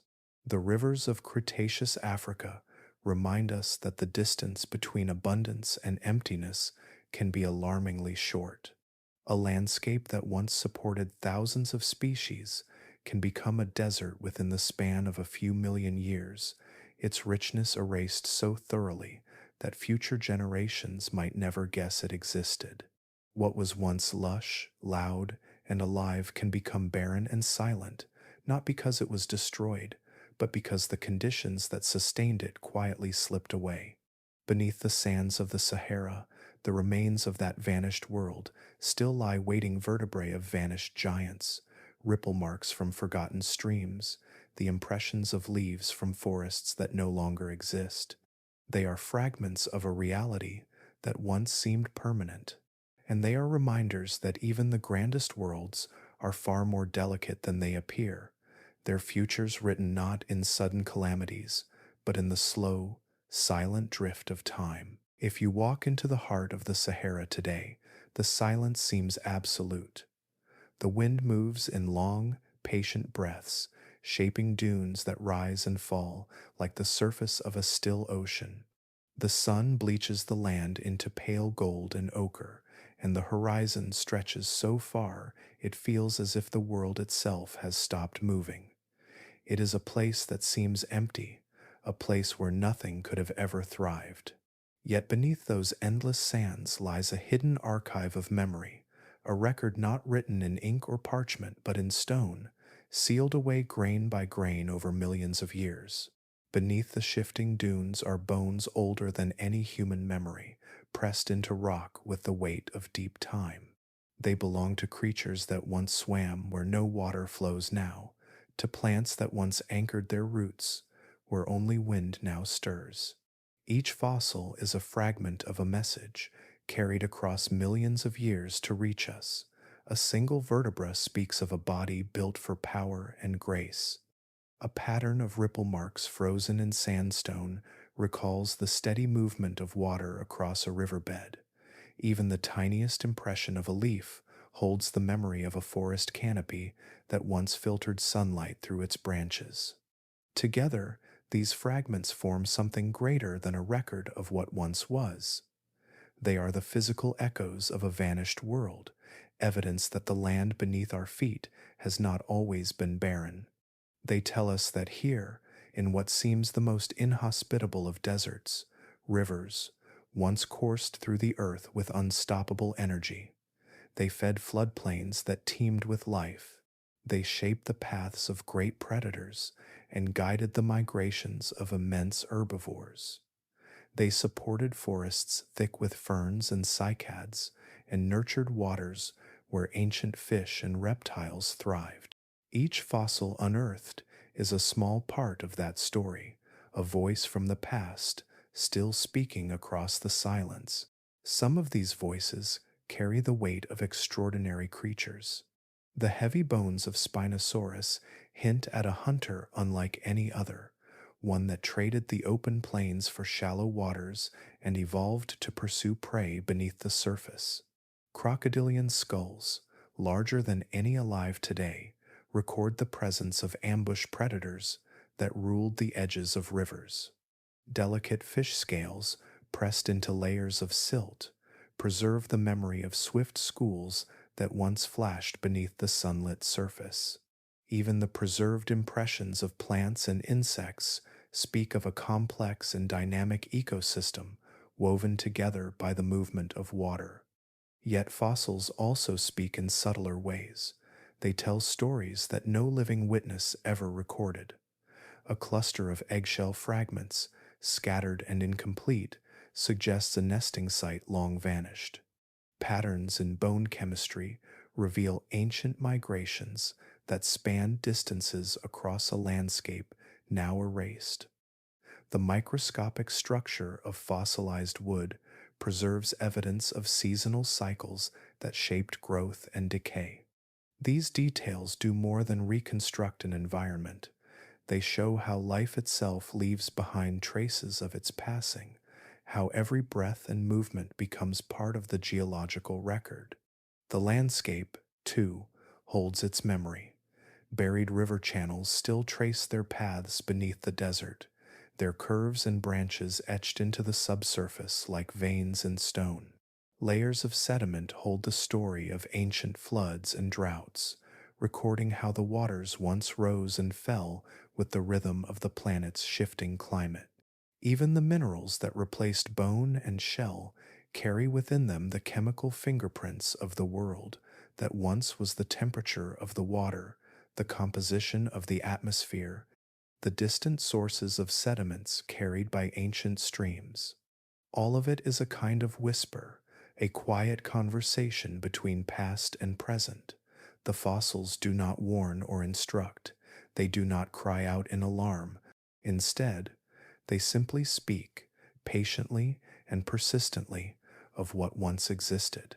They remind us that the world is never static, that landscapes we take for granted as permanent are only chapters in a much longer story. They show that life's traces linger far beyond the moment of their creation, carried forward by time until someone, somewhere, is ready to read them. Much of that story is still hidden, waiting to be uncovered. Each new fossil that surfaces adds a new sentence, a new phrase to the narrative. Together, they build a deeper understanding not just of how life once looked, but of how it functioned, how it adapted, and how it endured. They allow us to see the continuity between what was and what is, to trace the lineage of modern species back to ancestors that swam in vanished rivers and walked along forgotten floodplains. And so, the Sahara is not silent after all. Beneath its surface, the earth is speaking, quietly but clearly, telling us of a world that once thrived where none seems possible now. Every layer of stone is a page, every fossil is a word, and if we listen with enough patience, the desert will tell us not only what it once was, but also that nothing in nature is truly lost. The rivers are gone, the forests are gone, the creatures are gone, but their memory endures, whispered gently beneath the sand, waiting for us to hear it.